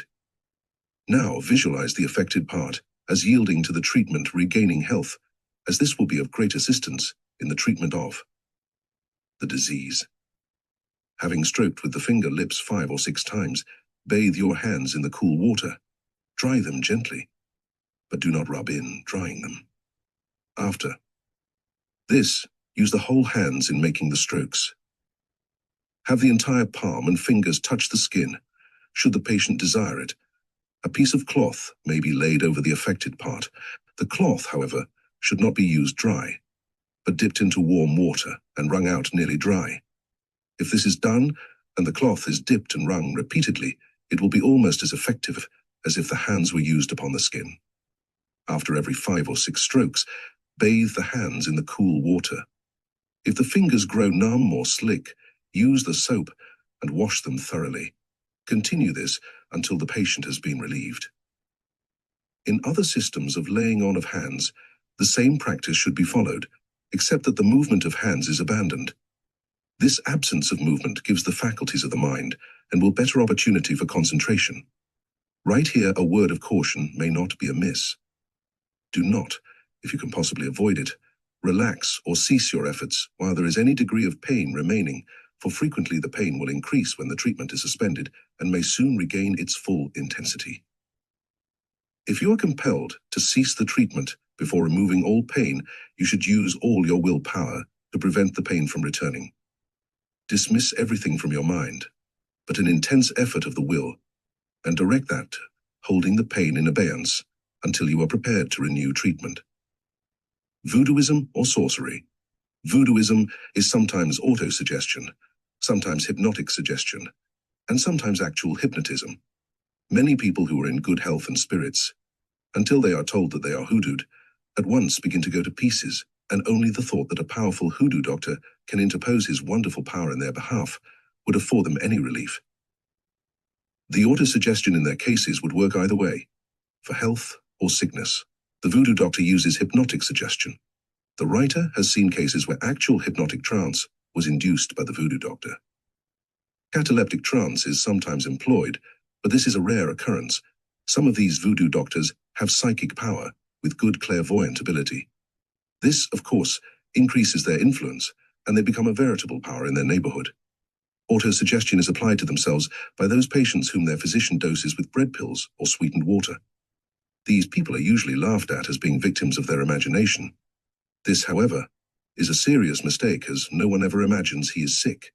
People who suffer this way will upon examination be found to be of the receptive temperament, and their recovery is not due to their faith in the medicine, but to their faith in the physician. To this also must be added the strong positive thought of the physician and relatives that in this case there is no illness. The writer has known cases where patients were to all appearances afflicted with the most painful headaches. As they would express it, it hurt them to think. Conversation was begun upon subjects in which they were deeply interested, and immediately the pain vanished. In some cases, the pain reappeared when the interesting conversation ceased. In some cases, it did not. The writer has a case in mind where a friend of his made his appearance, apparently suffering from an attack of fever. The bright eye, the hot, dry skin, the rapid pulse, all the symptoms of fever were present. When the temperature was tested, to the bewilderment of the patient and his family, it was found to be 2 degrees below normal. Chapter 12, Sleep. To the thinker, sleep has been as great a mystery as death. To the average person who accepts sleep as something the Logos invented for the benefit of man, just as he accepts air, thirst, hunger and sunlight in the dull, unthinking manner which distinguishes so-called intelligent mankind from the animal kind, sleep has never been a problem.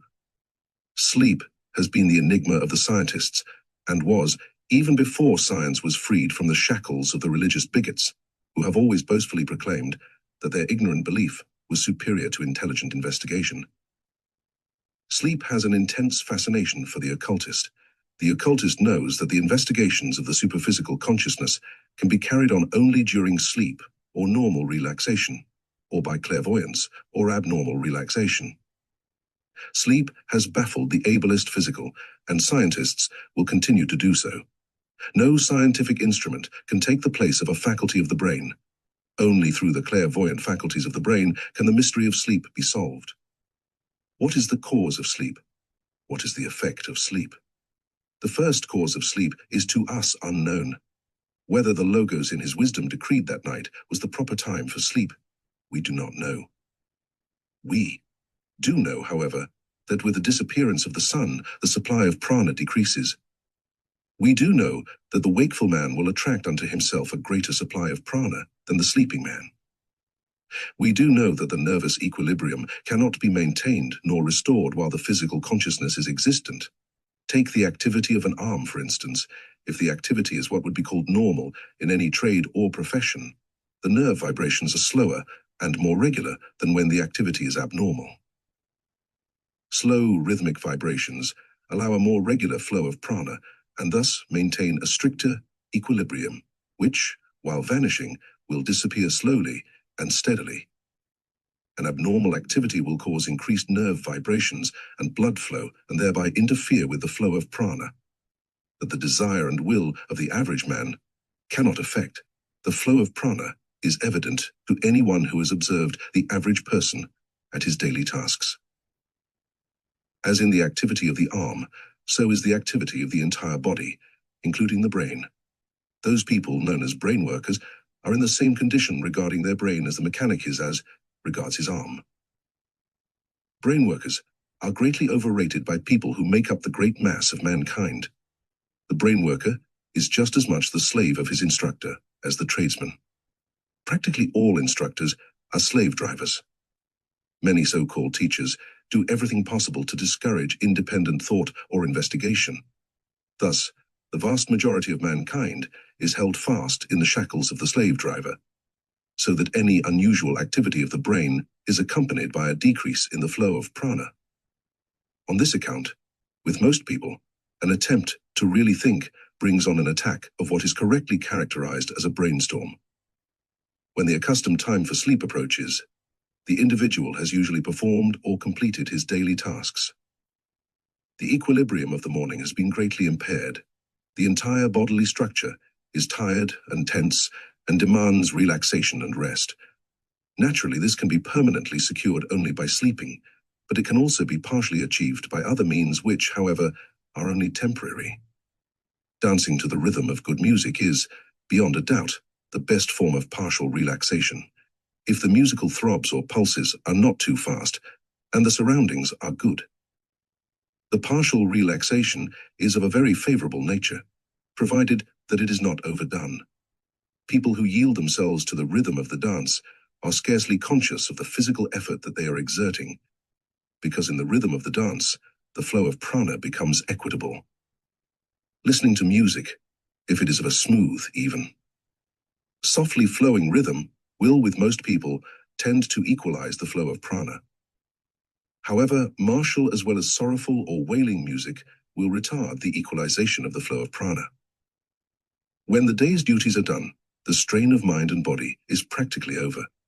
The intense vibrations cease almost entirely. The surplus supply of prana remains dammed up in the body, for while prana is absorbed by the whole body, it cannot be expelled, because being the vital or nerve force, it must remain in the body, and can only equalize its pressure when the inflow has ceased. This cessation is accomplished by relaxation. Check the inflow or absorption, and the stored-up supply of prana gradually begins once more to flow smoothly and evenly throughout the body. When the equilibrium is restored, the person has had sufficient rest or sleep and is in a condition to begin active life again. However, should the activity of one or more limbs have been excessive, these parts will require more rest than the remainder of the body, as the equilibrium has not yet been restored to them. Sleep is to some extent a matter of habit. Of course, some sleep is absolutely necessary, but the hours of slumber are not arbitrary. Some people sleep best in the early hours, and some sleep best in the later hours of the 8.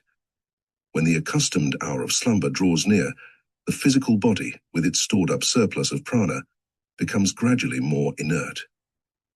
Resistance to the equalizing flow of prana becomes weaker as the body enters into the passive state and the brain relaxes. With the relaxing of the brain comes the relaxation of the nervous and muscular systems. With the passing of the physical consciousness, the ego, with its two attendant bodies, the astral and the mental, withdraws from the physical body, and the physical body is asleep. Chapter 13. Dreams. Dream stuff is just as real and tangible as any other. It is the foreknowledge of what is going to happen or come to pass. This knowledge of future events is possessed by the ego, but because of the unattuned physical brain, the ego is unable to tell the physical consciousness about it. The astral body, being attuned to the ego in a far greater degree than the physical body, is capable of receiving the message from the ego. Ami endeavors in turn to pass it on to the physical consciousness, which is always in touch with the physical world. It is only in sleep, which is normal relaxation, and even then it is only at the instant of awakening that the astral can impose a small part of its information on the physical consciousness, and of this small part, usually only a fragment, remains a short time after awakening. Practically all scientists, having persistently denied the fact of the astral body, are thereby compelled to fall back upon the physical entirely, and in order to support their theory, they have built a man of straw and call it the subconscious mind. Realizing that they know nothing of the conscious mind, they proceed to invent another and name it the subconscious mind. Not only have these dream scientists wasted their labor, but they have deluded and misled those to whom the word scientist is, per se, an infallible fetish. The favorite string upon which our dream scientist plays is the subconscious mind. He admits that he does not know anything about the subconscious mind, and then asserts that dreams are the workings of the subconscious mind. How does he know this? He asserts one moment that the subconscious mind is the creator of dreams, and the next moment says that dreams are the result of the conscious mind at work upon or about something which the dreamer already knows all about. One moment he asserts that a person can dream only of his hopes, fears, and desires, such as his conscious mind only would deal with. Then the next moment he claims that the subconscious mind is doing the work. The explanation of the dream scientist resembles a feeble brainstorm. Why do these dream scientists usually make it a point to go into a coal mine whenever they begin their so-called investigations? And so-called they are. There is nothing of investigation about them, as everyone who has given the subject the slightest consideration has learned. There are no two dreams precisely alike. Therefore, as such is the case, that wonderful subconscious mind is off somewhere doing some investigating upon its own hook. Otherwise, it would stay continually on the job and invariably repeat itself, or else continually change itself entirely. The idea that these investigators convey is that the conscious mind, the awake mind, is not entirely unconscious, and that the thoughts of the previous day are still engaging the partially unconscious mind. What our dream scientists are incapable of comprehending is that a dream is usually a distorted vision of what is going to happen. The distortion is invariably controlled by the likes and dislikes, the hopes and fears of the dreamer. Everyone who dreams, scientists included, can foretell happenings by cultivating the dream power, and especially the power of remembering dreams.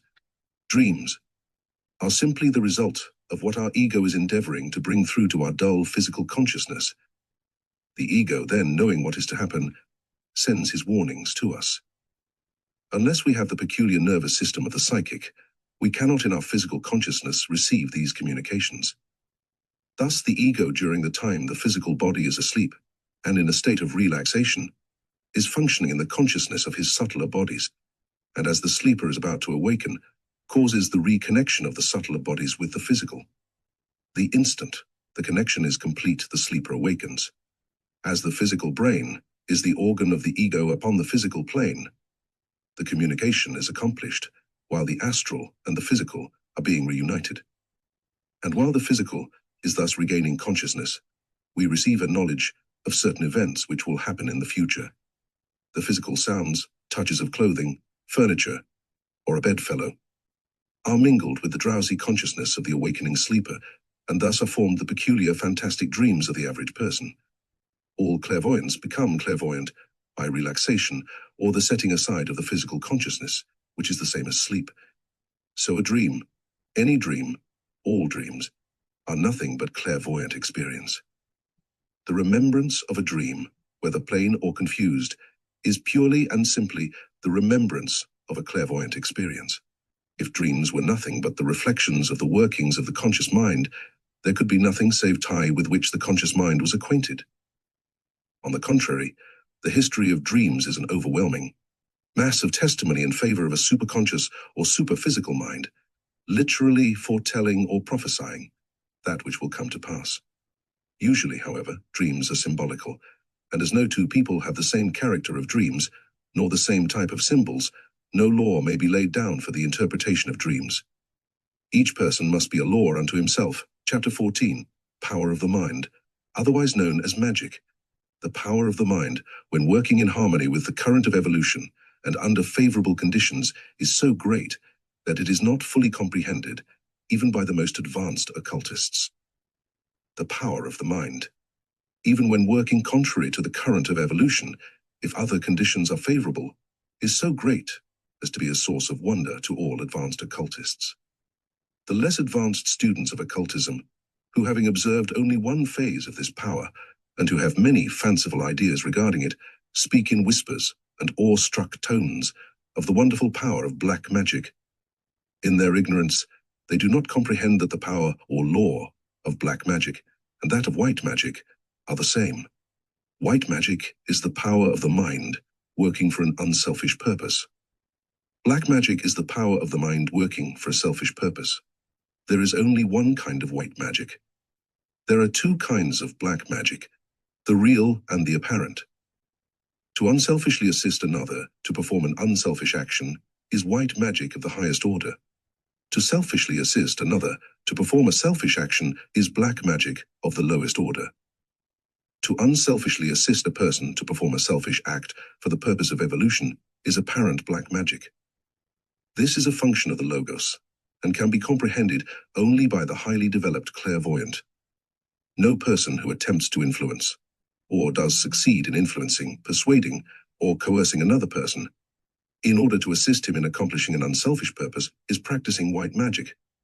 No person who attempts to, or does succeed in influencing, persuading, or coercing another person in order to assist in accomplishing a selfish purpose can rightfully be accused of practicing black magic. Wars, disasters, apparent retrogression of nations, families, and individuals of the human race are usually attributed to the black magicians by leaders of numerous cults. These statements are accepted and believed by their credulous followers. Those of higher evolution look on with pity.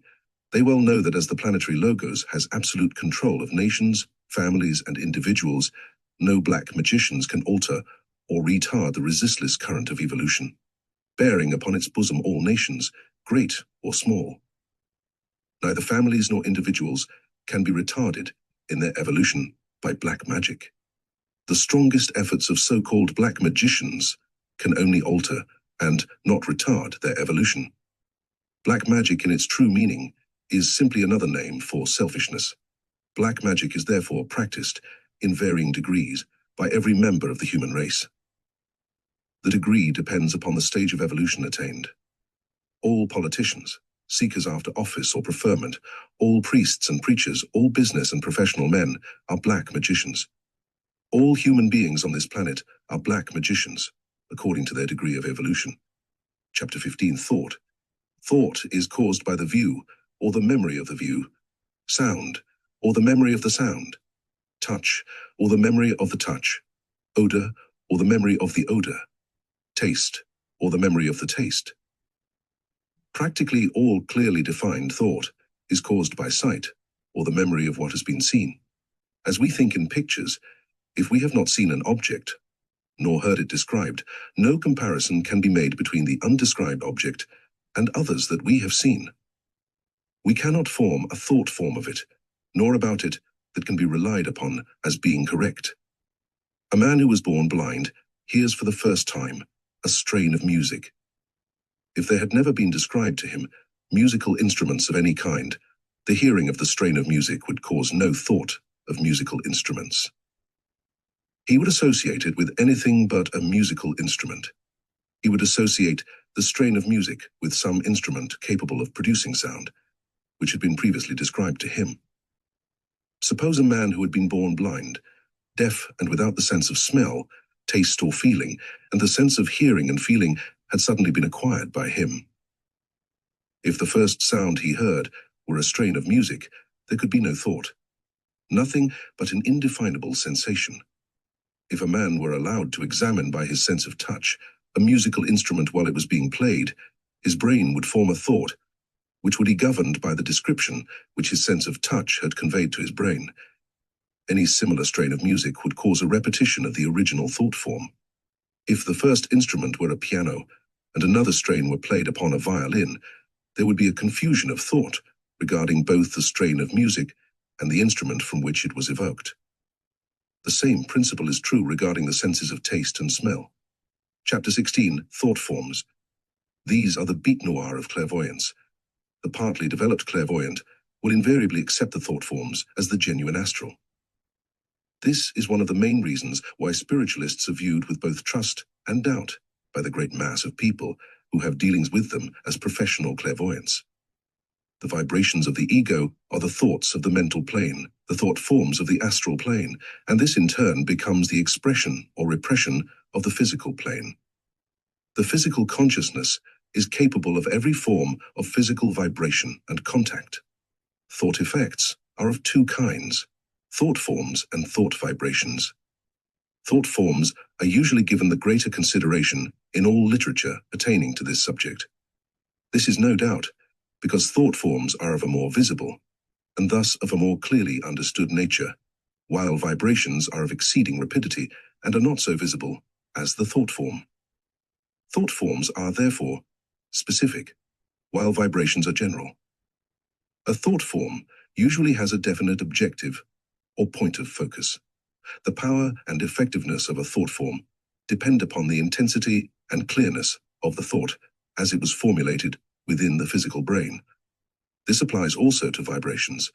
Vibrations, however, have no especial direction or focus, but spread out in all directions and have far less effect, and at a short distance, entirely vanish. This applies more particularly to those which are of the coarser or material thoughts. Spiritual vibrations have a far wider range and permanency. A thought form will go where it is directed. It will obey the will of its creator and stay with its objective. However, it must be clearly understood that even when it has reached its objective and performed its mission, it is only a thought and not an action.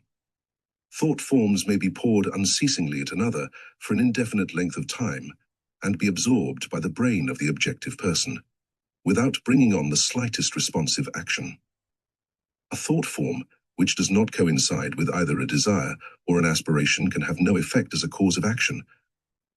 The thought forms of a Watt, a Fulton, an Edison, or a Marconi would have no effect upon the rude, unlettered, uncouth savage of the African wilds, whose highest ambition is the gratification of his physical desires.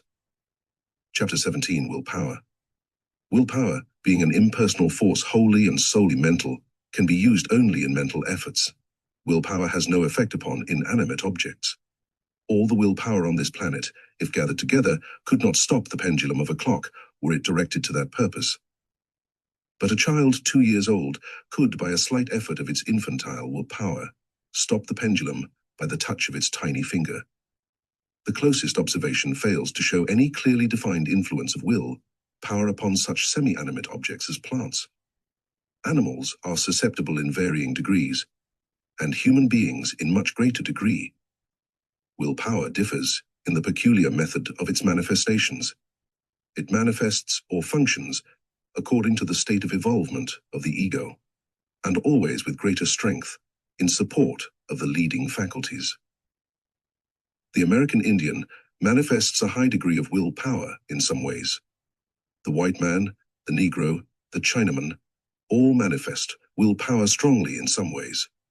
The Indian manifests willpower and concentration in a very high degree while waiting in ambush for his prey, enduring discomforts on the march and on the warpath.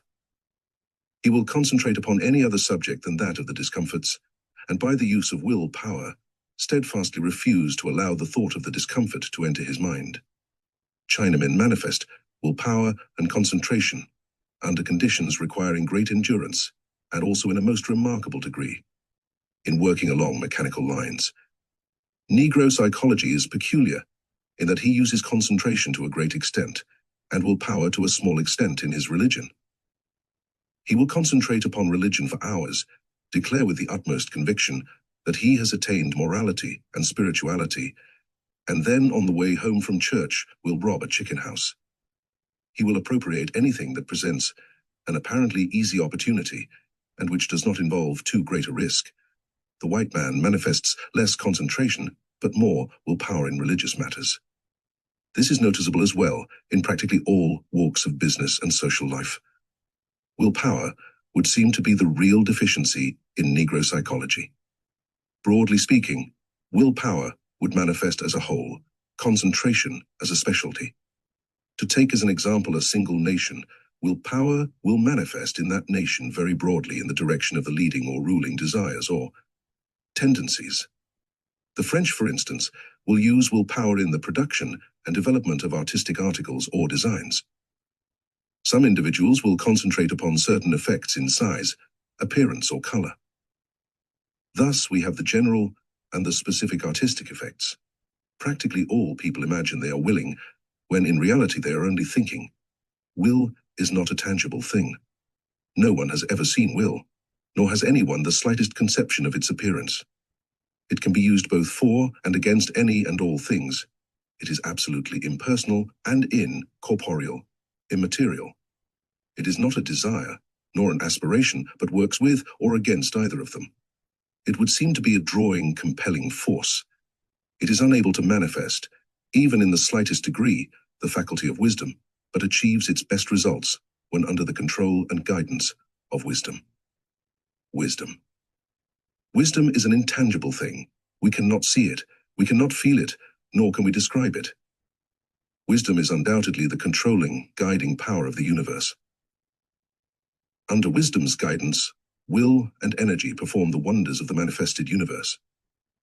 Energy would appear to be the manifest, with wisdom as the unmanifest. Man appears to acquire knowledge which seems to be a combination of will and energy. Even to the most advanced wisdom is incomprehensible. Chapter 18, Clairvoyance. Clairvoyance is an inherent faculty of the human race. There is nothing supernatural about it. There is not anything that is supernatural. Everything is natural. Clairvoyance is a plain, simple, everyday faculty. Justice are the musical, artistic, mechanical, medical, and financial faculties. Almost everyone can drive a nail or saw a board, but some are remarkably good nailers and sawyers. Everyone likes music, but some such wonderfully good producers of harmonious sounds that we term them musical geniuses. Remembering that all of these faculties are common faculties and inherent in the human race, we can see why an excessive development of any of them is regarded as genius. An excessive development of psychic faculties produces clairvoyance. Clairvoyance is merely psychic genius. Like all genius, it follows the trend or inclination of the secondary dominant, or next strongest portion of the brain. To illustrate, some inventors work wholly with farm machinery, some with railway, some with implements of war, and some with decorative machinery. Likewise with poets, painters, and musicians, each follows the trend of the secondary dominant faculty. This is particularly noticeable in the case of professional mediums and public psychics. Some follow the trend of the domestic faculties, some the speculative, some the inventive, some the artistic. They each carry their predominant traits into their investigations. These peculiar trends are known and made use of by these psychics and are called phases of mediumship. Each medium will tell you that she is strongest in a certain phase. They all recognize that they are not of equal strength in all phases, but are unable to give a lucid explanation why. All activities of the astral or mental planes will be colored by the powers and capabilities of the physical brain. For example, a highly moral poet, painter, musician, or inventor would not deliberately function upon the lowest plane of the astral world, any more than he would upon the lowest plane of the physical world. Superphysical plane functioning, clairvoyance, is of very many grades or degrees, varying as much as the physical plane functioning. This is contrary to a widely accepted belief, which considers that every person who functions upon either the astral or mental planes must see and hear precisely what every other clairvoyant sees and hears on these planes. But this is untrue. Development of clairvoyance. The student of occult psychology who wishes to develop clairvoyance must bear in mind that this faculty bestows such wonderful opportunity for evil as well as for good, that unless he can undertake the development of clairvoyance with a clean conscience, and for the following reasons, he would better leave this faculty undeveloped. It must not be undertaken lightly. Those who will not thoroughly subscribe to these reasons for development of clairvoyance will please be kind enough to refrain from following the method prescribed in this treatise. And if they have read or been taught any of the same methods of development by others, to at all times give those others the full credit for their development. Proper reasons for the development of clairvoyance are: A sincere desire for personal enlightenment in order to understand and improve spiritual knowledge. B, to function upon the superphysical planes in order to explain to others just what these planes are and how they differ from the physical plane. C, to become conversant with conditions after death in order to console the bereaved and explain to them where the loved ones are. D, under no circumstances should money or valuable presents be accepted as payment for consoling information given to others to relieve or to lighten their burden of sorrow and woe. Clairvoyance at T will a safe method of developing astral sight. First stage 1 to 3 months. Awaken in the morning about a half hour before the usual time for arising. Compose yourself as easily and quietly as possible. Lie on your back with the lower limbs straight, the arms either straight at the sides, or the hands crossed upon the breast. Concentrate slowly and gently until the mind has been brought to bear upon a single thought, for example, the brotherhood of humanity, or some equally altruistic subject, the fatherhood of God, or some other spiritual thought. Concentrate upon the selected subject from 1 to 5 minutes. If the concentration is faulty, repeat the process until you can hold the same thought for at least 1 minute. Then relax the concentrative effort gently and gradually. Do not allow yourself to think. You must compel the mind to submit to the will. Keeping in mind the same thought upon which you concentrated, relax slowly and gently until a state of passivity is obtained. Hold this state of passiveness as long as you can, but do not allow it to drift into the state of relaxation, for relaxation must be restricted in the early stages of development. Continue these exercises until you have become fairly proficient in them. Repeat the exercises in the evening just before retiring, with this difference: sit quietly and comfortably at a table some inches lower than an ordinary table. If possible, have one made with wooden pins and glue, using no metal if you can avoid it. Use a piece of smooth board for the top. Do not paint or varnish the table. A box from a grocery store, such as canned goods are packed in, will furnish the lumber for a table of this kind. A plain, simple, inexpensive table will answer the purpose equally as well as an expensive one. The top need not be more than 12 inches wide and 18 inches long. Place your hands palms down upon the table. Have the light rather dim. Do not close your eyes. Concentrate as in the morning. Then let the concentrative effort disappear slowly. Do not relax, but become passive. Then allow any thought to drift through the mind.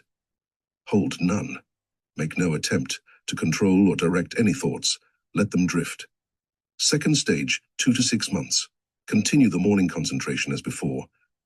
Release the concentrative effort very slowly, quietly, and carefully until all concentrative effort has vanished. Then, slowly and with extreme care, turn your sight inward, into your head. Now remember that it is not your physical, but your mental sight that is used to examine the brain. Your first sight will be the brain en masse. Then, in due time, will appear the furrows and convolutions of the brain. When you have reached this stage, examine the brain very closely, and you will be able to discern, very dimly at first, the flashing silver-gray particles of coarser astral matter circulating rapidly through the physical brain. Continue these exercises until you can perceive and distinguish the finer from the coarser grades of astral matter. Do not compel, but allow the physical brain and skull to disappear entirely, and only the astral brain will remain in evidence. In coming back to the normal state after these exercises, come back slowly and quietly. Never come back hurriedly. For the evening exercises continue as before, except that on alternate evenings, allow partial relaxation, that is passiveness one evening and relaxation the next, and so on. Remember that, in partial relaxation, the drifting of thought is slowed down and checked to a large extent. In this stage, the light may be dimmed still more. Third stage, 4 mouths to 1 year. This stage is a highly important one as it deals directly with the mental body, and successful clairvoyance depends entirely upon the ability of the student to control his mental body. Continue the exercises as directed for the second stage until you are able to discern very fine yellow particles moving through the silver shimmering of the astral matter. These yellow particles are mental matter. The first that you perceive will be the coarser particles of your mental body.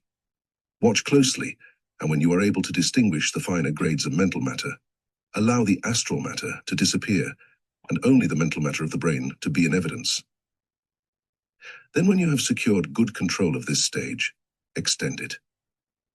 The average mental body extends from 1 to 3 feet beyond the physical body. Now you must seek and define the limits of your mental body. This is important.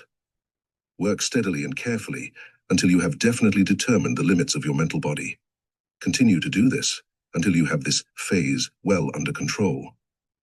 The evening exercises will now begin to present a different phase, the phase wherein the temptation to push ahead recklessly may tempt the student, but he must restrain himself and keep himself well under control. Read carefully and follow instructions as carefully as possible. Allow the relaxation to slowly and gradually become more and more pronounced. Gradually, reduce the passive evenings until instead of being alternate evenings, they become 1 passive evening to 3 relaxing evenings. Above all, do not undertake these exercises if you feel at all envious, worried, or fretful, and above all, if angry. Under no circumstances feel fear. If your dreams become very vivid, or at the moment of awakening, visions appear if you have premonitions, or hear indefinable rustlings, or faint whisperings, or feel touches of invisible hands, or see colored flashes, sometimes so vivid and prolonged as to resemble sunset scenes. These are the results of becoming en rapport with the vibrations of the higher planes. Fourth stage. This is the last stage of preparatory study. It is the simplest and easiest of them all, but the student must be very careful. Watch your steps. Hold yourself well in hand. Do not allow yourself to become impatient. Remember that you are working for the good of humanity and not for a selfish purpose. Immediately after awakening in the morning, concentrate for a few seconds upon that which you wish to see. Then allow the concentration to vanish slowly, and as it vanishes, relax gently and quietly. Allow no thought to come in between the concentration and the relaxation, for if you do, the effort will be lost and you will be compelled to start anew. Now pay strict attention to this. To relax properly, the mind must be blank. Do not attempt to force yourself. The development must come slowly and easily. Any attempt to develop clairvoyance in a swift and hurried manner will set your nervous system jangling.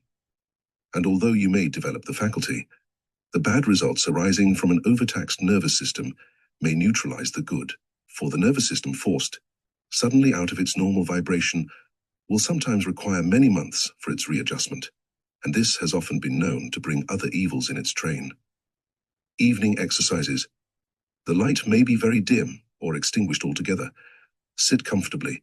Strive to have nothing but the best of thoughts while you arrange for the sitting. Place your hands upon the table. Concentrate upon that which you wish to see.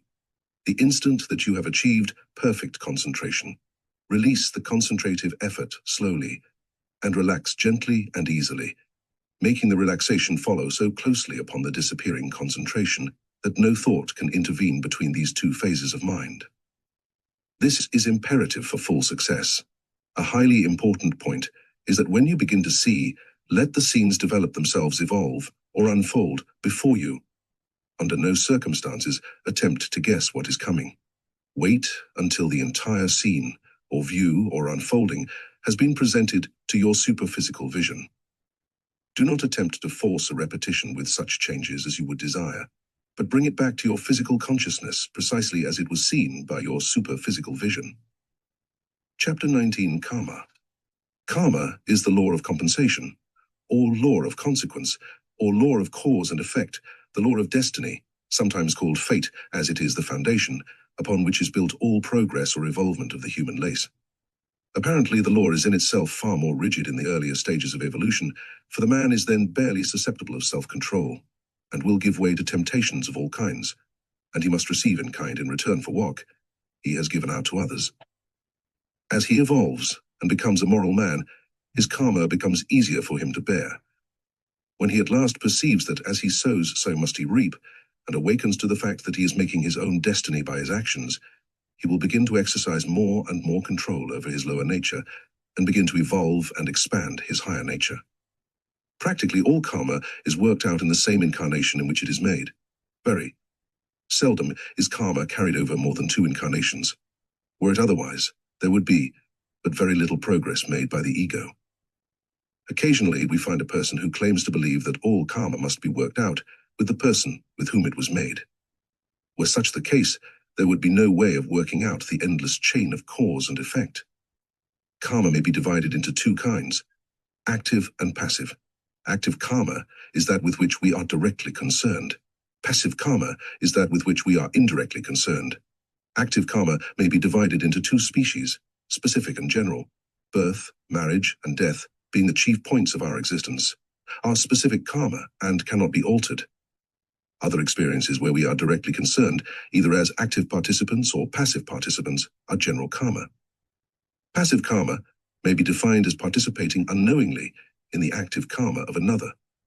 Thus, a man may be driven in a carriage to his own wedding, and may be the cause of frightening a horse, which becomes unmanageable, runs away, and kills or injures another individual. The second individual would be experiencing active karma. The first individual would be experiencing passive karma. Karma is national, tribal, and domestic. National and tribal karma are naturally of but weak potency. Domestic karma is much more potent. The intellectual portion of karma is the real compelling force. As all progress is naturally mental progress, for the great aim of our existence is wisdom. Only when we have acquired a certain amount of wisdom can we begin to comprehend the law of karma. Having acquired a certain amount of wisdom, we begin to understand ourselves and our karma, and strive to improve both. Look your karma squarely in the face, and accept the unfortunate with the determination to pay your debt in full. Accept the fortunate with the determination to improve and render it of greater value to all mankind. Chapter 20: Prenatal Influence. Transmission of knowledge, skill, mental impressions, etc. by impact, of the cases cited as proof of the claim of prenatal influence. That of Napoleon Bonaparte is perhaps the most frequently quoted. The argument is, the mother of Napoleon, sometime before his birth, was engaged in assisting her husband in his part of the defense of Corsica against the French troops, and that Napoleon thereby acquired the knowledge of the art of war. Napoleon was just as great a statesman as he was a soldier. Why did not the mother evince the power of statesmanship? Napoleon was noted for his mechanical knowledge. Why did not the mother evince the mechanical skill also? Napoleon was noted for his wonderful power of reading and judging men. Why did not the mother evince the same trait? Napoleon was noted for his gross physical habits and unrestrained sensuality. Why did his mother not also evince these traits? Napoleon's mother evinced the highest sense of patriotism when she ventured into the arena of war, but Napoleon, throughout his whole career, did not at any time show the slightest degree of patriotism. Instead, he sneered at the land of his birth and called the inhabitants barbarians and fools. Nor did he ever manifest patriotism toward France. Instead, he sacrificed her to his own personal avarice and ambitions. If he inherited the art of war from his mother, when and where did she ever manifest that knowledge? The island of Corsica had been for many years in a state of constant warfare. Why did not Madame Bonaparte become an Amazon before Napoleon was conceived? Why did not the other children who preceded Napoleon become world conquerors also? Zara Colburn is another to whom the advocates of prenatal influence often refer. It is claimed that Zara Colburn, while in his mother's womb, acquired the art of lightning calculation because at that time the mother was puzzled as to the amount of cloth a certain quantity of yarn would yield. But she was undoubtedly a far superior mechanic than calculator, yet we find that he had neither taste nor inclination for mechanics. Prenatal influence, in this sense, does not exist. There are thousands of cases on record where the mother became partly or wholly insane while pregnant.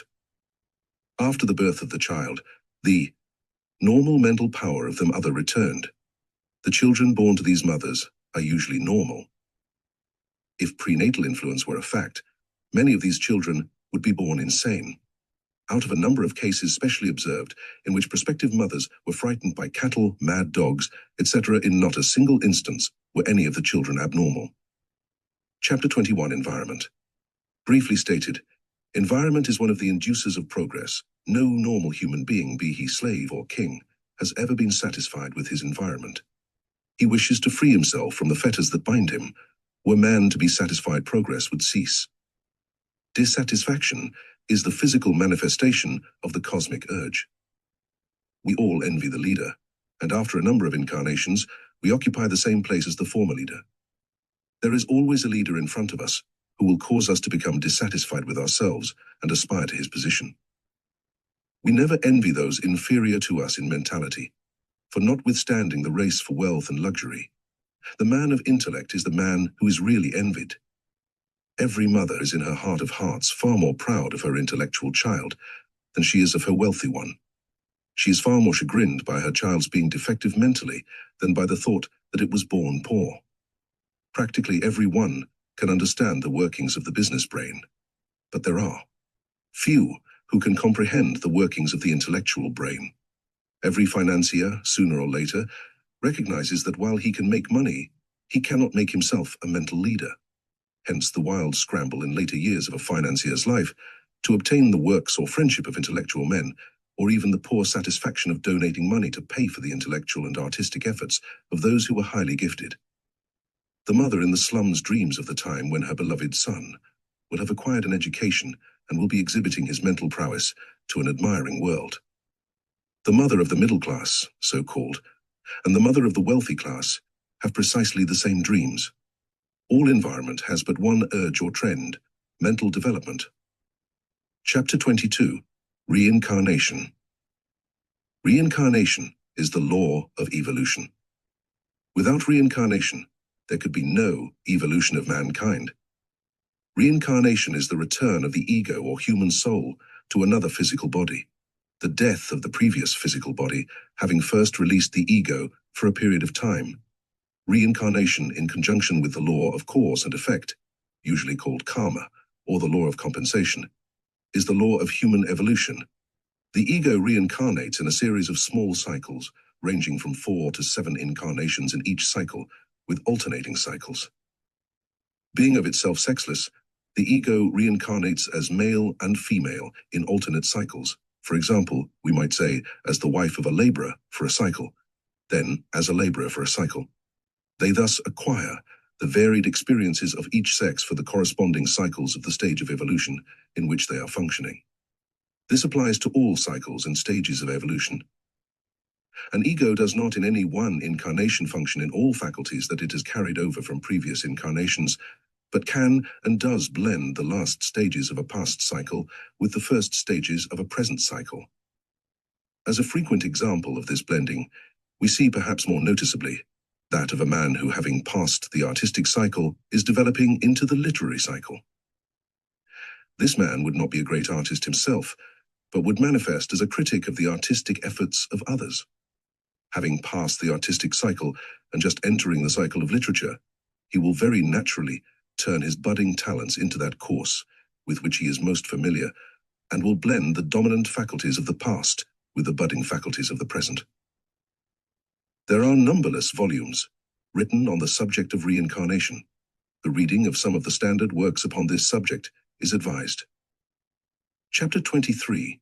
Bringing faculties over. Man does not reincarnate with the knowledge gained in previous incarnations, but with the faculties capable of expressing and prepared to express knowledge gained in previous incarnations. The question most frequently asked on the subject of reincarnation is that concerning the progress made from life to life. The law of compensation, usually called the law of karma, could just as well be called the law of progress, as that is what it really is.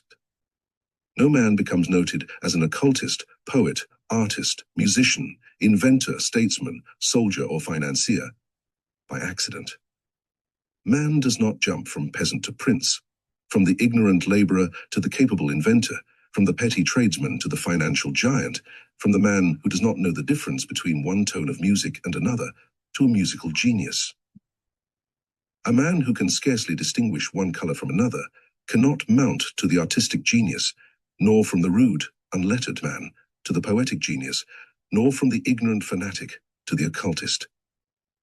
Karma works according to law, not according to chance. No man who is a saint in one life becomes a criminal in the next, nor does the criminal in one life become a saint in the next life. A man incarnating for the first time in any one race would naturally incarnate in the lowest ranks and evolve to the highest. At all times since the beginning of humanity, there has been the constant struggle. The great mass moves slowly, but there are single egos and groups of egos who are in advance of the main body.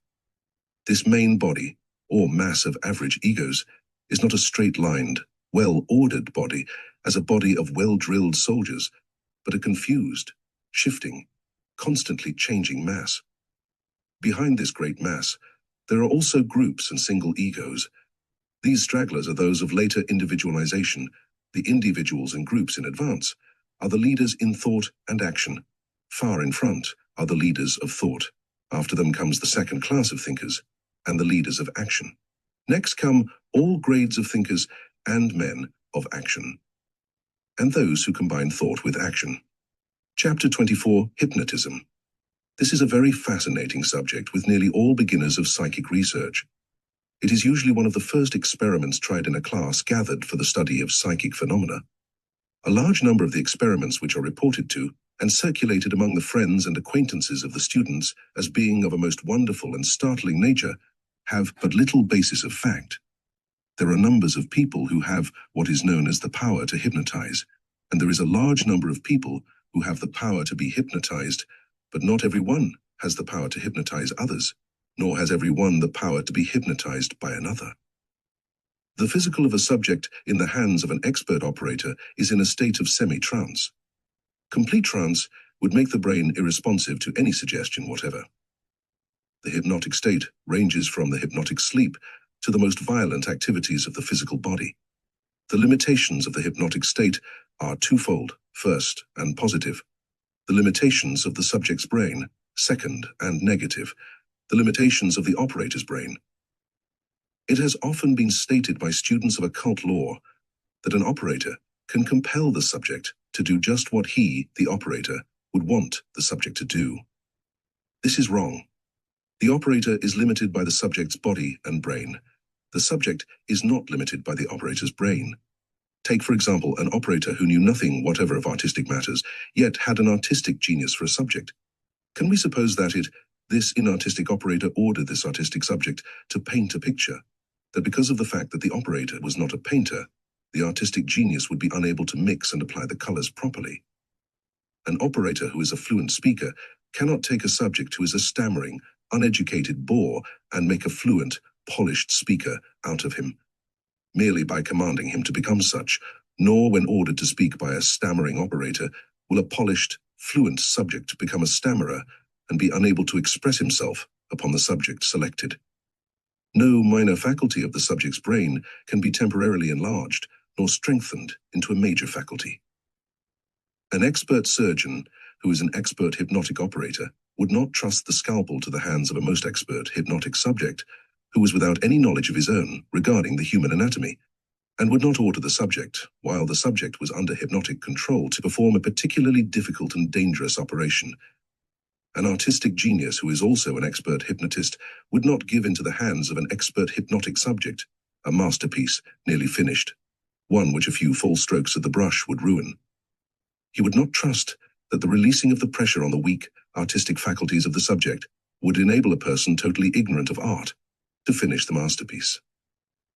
All faculties, which the operator has in common with, and in practically the same degree with the subject, are those which can be most strongly manifested by the subject. Major and minor faculties depend for their degree of manifestation upon the subject, not the operator. What the operator does is to deaden the brain by the use of vibratory waves or impacts.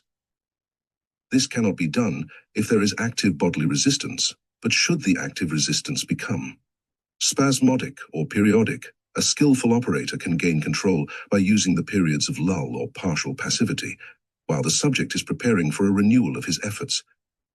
A steady, determined mental resistance is almost impossible to overcome, even when it is unaccompanied by bodily resistance, but few, however, can force their minds to continue a steady, impassive resistance.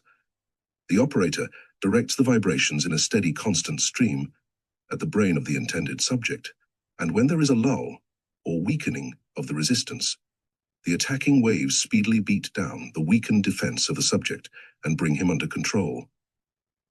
However, practically all operators find it necessary to use constant watchfulness in order to retain control over the subject. In ordinary cases, having obtained control of all the faculties of the subject's brain, the operator acts by releasing the pressure upon certain faculties. Releasing the pressure upon the faculty of speech alone would cause stumbling, incoherent speech. Releasing the faculties of speech and calculation would cause the subject to literally talk in numbers. Thus, will the different faculties of the brain become active or inactive because of the greater or lesser pressure of the vibratory waves. The large majority of operators usually learn by accident that they have the faculty of directing the vibratory waves at the brain of another person. These vibratory waves are under control of the will.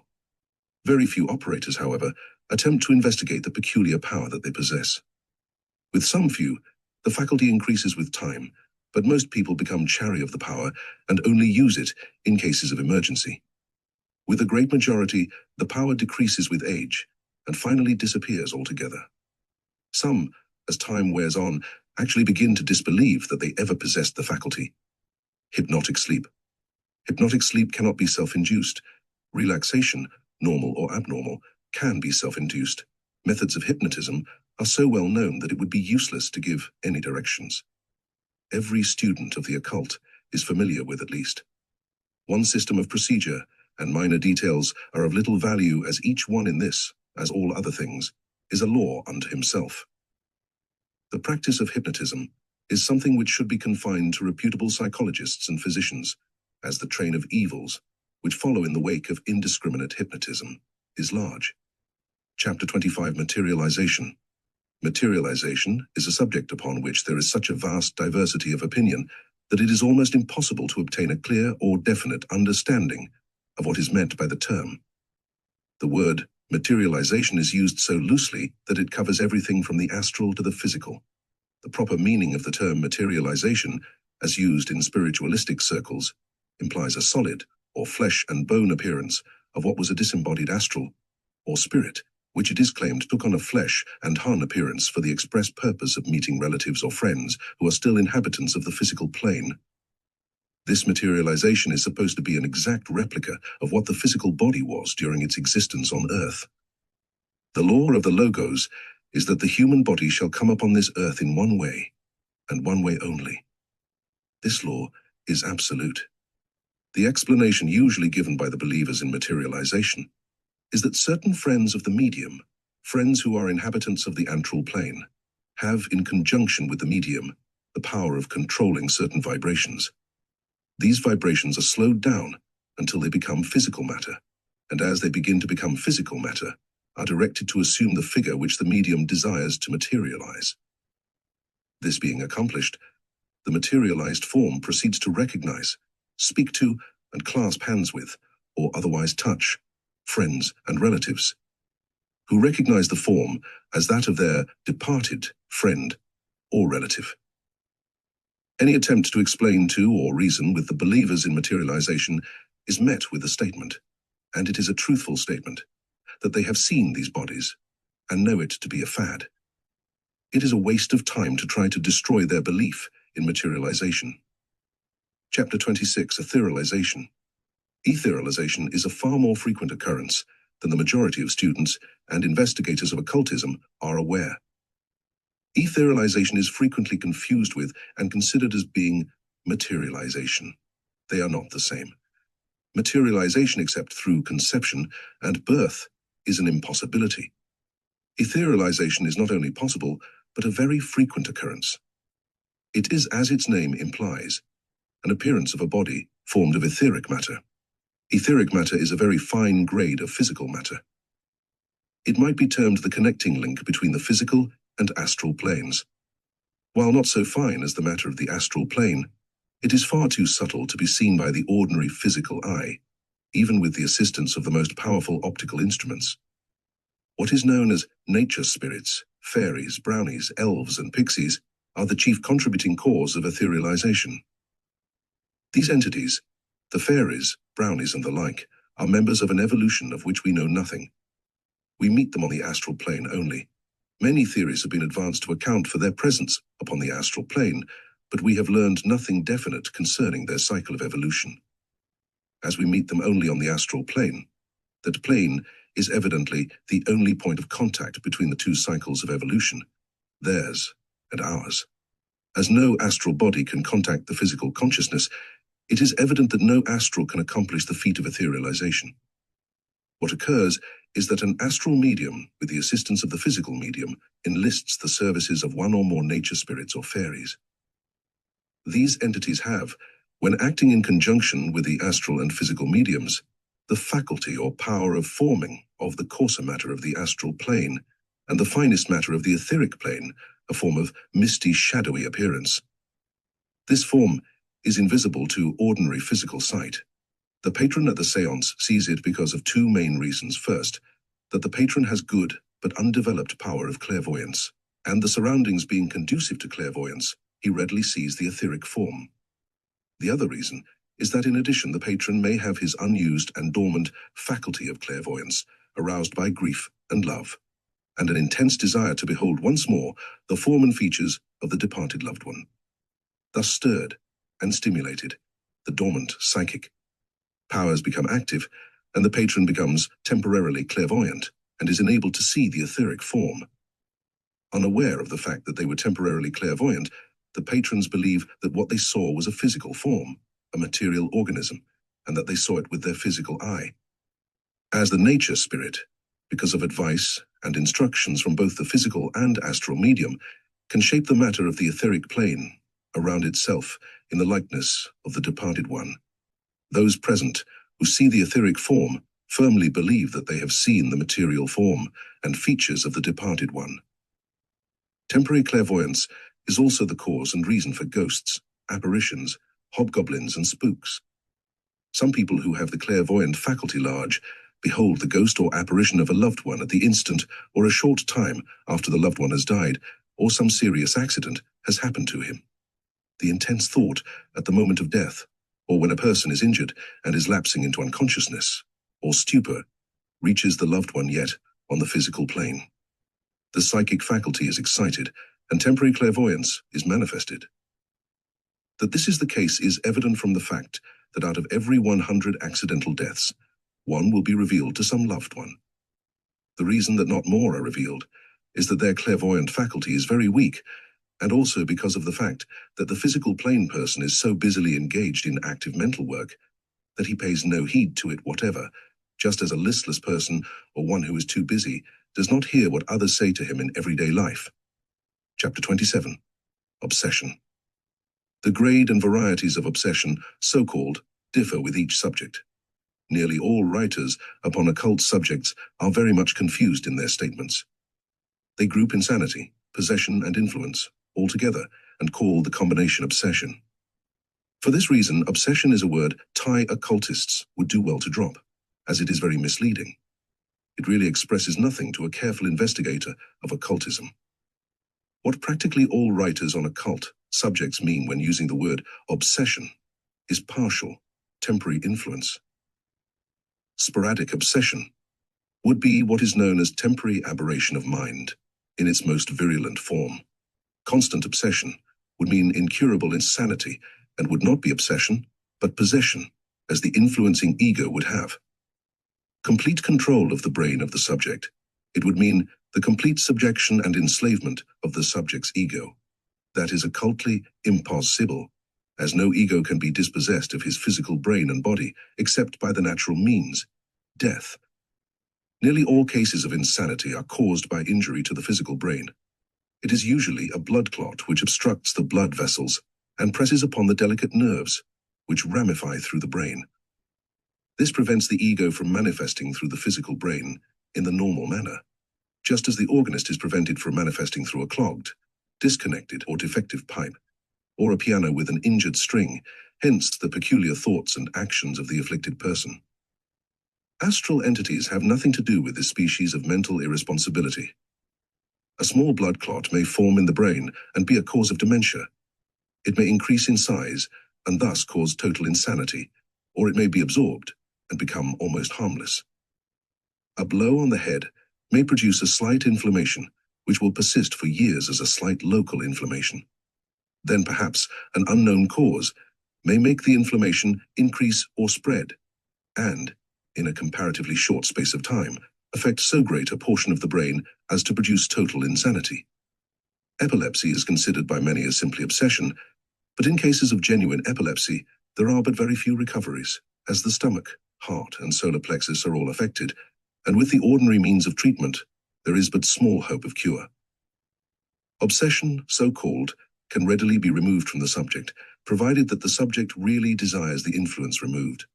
A few assume a peculiar state of mind. They desire the influence removed, but are unwilling to assist in the process of removal. They wish to remove the effect without removing the cause.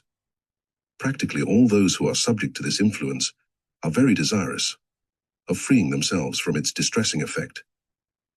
Causes of obsession. All persons who are subject to obsession are those of psychic temperament. In all cases, the influence is caused or induced by the practices or thoughts of the subject. Influencing of babes is a very rare occurrence, and seldom of any length of duration. With children it is different. Until it reaches the age at which it begins to take up schoolwork, a common occurrence is for a psychic child to be a subject of influence. These influences are observed in the child who listens to the pleadings of his fairy playmates and will disobey his parent or guardian in order to play or walk with the companionship of his fairy friends. Children who are subject to this influence will prefer to play or stroll by themselves. They are in most cases fond of quiet nooks and dells where trees, flowers and small streams, or pools of clear water abound. In most cases, as the age of the child increases, the influence of the fairies decreases. Finally, with the entrance of the child into school, the enforced companionship of other children and the application of the mind to the purely physical functions of his studies cause the withdrawal of the child from his former playmates. Thus, usually all recollection of the fairies disappears with the advent of the duties and associations of increasing years. These psychic children, being of a highly organized and fine-grained temperament, are very susceptible to sudden attacks of nervous indigestion and restlessness, and as they usually term it, have funny feelings. When one of these spells of psychic influence comes over a child, the diet should be reduced to the smallest amount of food possible. The child should be kept in bed, if possible, and its thought kept away from itself. Read and tell it funny stories. Keep it laughing a good portion of the time, and unless the psychic influence is a very unusual strength, the attack will speedily disappear. With persons over the age of 14, however, the influence is likely to be stronger and of longer duration. This is because the child has attained nearly all of his brain growth at that age, and the settling process begins to take place. The faculties of practically the entire brain are functioning normally. Consequently, psychic influences attain a strength and tenacity whereby they become far more difficult to remove. The causes of influence may be divided into two well-defined classes, the unconscious and the conscious. The unconscious are of the kind already mentioned in the case of fairies and psychic children. This also applies Io Sonic of the greatest seers and clairvoyants of history. Swedenborg, Joan of Arc, Andrew Jackson Davis, Madame Blavatsky, and a host of others were all natural psychics and exercised their wonderful clairvoyant power without previous development because of the psychic power brought over from a previous incarnation. The second class are those who have not achieved the fullness of the psychic power in the previous incarnation, but have brought over from the previous incarnation a certain development of the psychic power together with the desire for further advancement. Consequently, they cannot function independently as masters. Realizing this, they are prone to seek help from superphysical sources. This is where the danger exists. The psychic, being unable to function independently, seeks help and is always able to find it within the astral consciousness. Being unable, unguided, to select the proper assistance, he will accept such assistance as is offered, which is usually that which is known to occultists as earthbound entities. These earthbound entities are those which were very strongly attached to the physical body and its appetites and desires, and they keep in close touch with those whose physical system affords the opportunities to get in touch once more with the physical consciousness. The psychic, being unaware of the real character of the astral entity, and usually having been informed that the most powerful or strongest influence is the one that he should have to help him, allows himself to become subject to influences which fail to bring out the highest and best of the psychic. There are some ailments and diseases which are directly traceable to the influence of the astral entity. One of these is the dreaded writer's cramp, which so often affects those of psychic tendency, more especially those subjects who are engaged in pursuits where excessive use of pen or pencil is necessary. Use of the planchette or Ouija board, and more especially automatic writing, are the causes of practically all cases of writer's cramp. In a large number of cases treated by the writer, the subjects at first have attempted to deny that they had ever worked with the planchette or Ouija board, or had allowed the use of their arm in automatic writing. In all cases, however, the subject was speedily convinced that psychic influence was the cause of his trouble, and admitted that he had practiced these methods of communication with the inhabitants of the superphysical states of consciousness. A fact which very few people realize is that the astral cannot directly contact the physical, but must have an intermediary body. This intermediary is the nature spirit, or fairy. These entities are the ones who control the arm in all cases of automatic writing and planchette or Ouija board manifestations. As they can function upon the etheric plane, They are thus able to establish contact with the undeveloped individual who is seeking information from astral friends or relatives. The fairy, or nature spirit, has formed a friendship with either the astral or the physical, and is assisting to the best of its ability, its friends whether astral or physical. An intelligent fairy, working in connection with an intelligent astral, can accomplish very good contact with a physical psychic, and can, and frequently does impart very satisfactory knowledge from the astral entity. The nature spirit, as far as we know, has never had a physical body, and consequently cannot realize what it means to the physical person to have his arm or other parts of his body influenced by him. The pain or embarrassment of the physical person means nothing to the nature spirits, and as they are entirely independent of either the astral or physical body, they pay but little heed to either, and insist that the psychic shall at all times be subservient to them. A subject who wishes to develop the psychic faculty is ignorant of even the commonest or simplest laws of the astral consciousness. He is not aware that the inhabitant of the astral consciousness is the same mentality as before death. The user of intoxicating liquors, the sensualist and the miser, constitute the trinity that most frequently influence the ignorant psychic. An earth-bound astral entity easily recognizes those of psychic power and will, at the first opportunity, endeavor to function through the psychic person. The astral entities who on earth were drunkards or sensualists are the ones most to be feared by the seeker after psychic development. As drunkenness and sensuality are not of the physical body, but of the mental body, the influence is insidious and of slow development.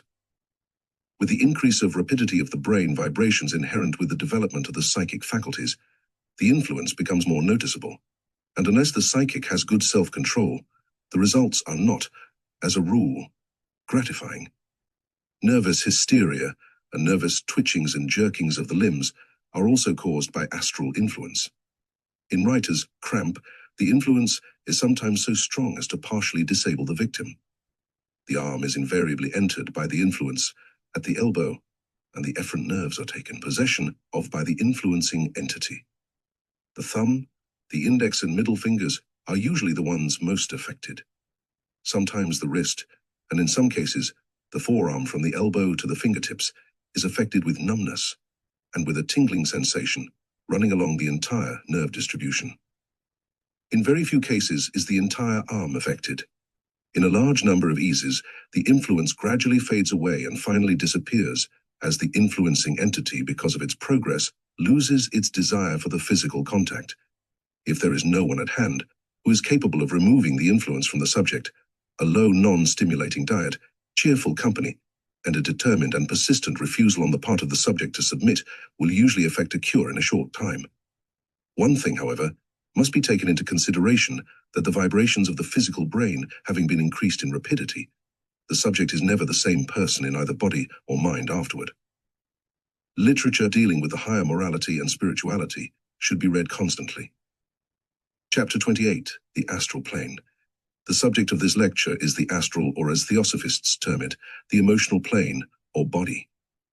Man's astral or emotional body, which functions on the astral plane, is the vehicle of his desires and emotions. The opinion held by the majority of people is that the physical man is wholly and solely concerned in the creation and consummation of these desires and emotions. However, such is not the case. The physical body is not the creator of these desires, but the agency through which these desires are satisfied.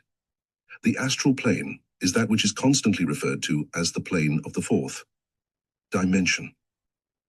This fourth dimension theory is used by the scientists to account for the innumerable happenings for which they are unable to offer any reasonable explanation.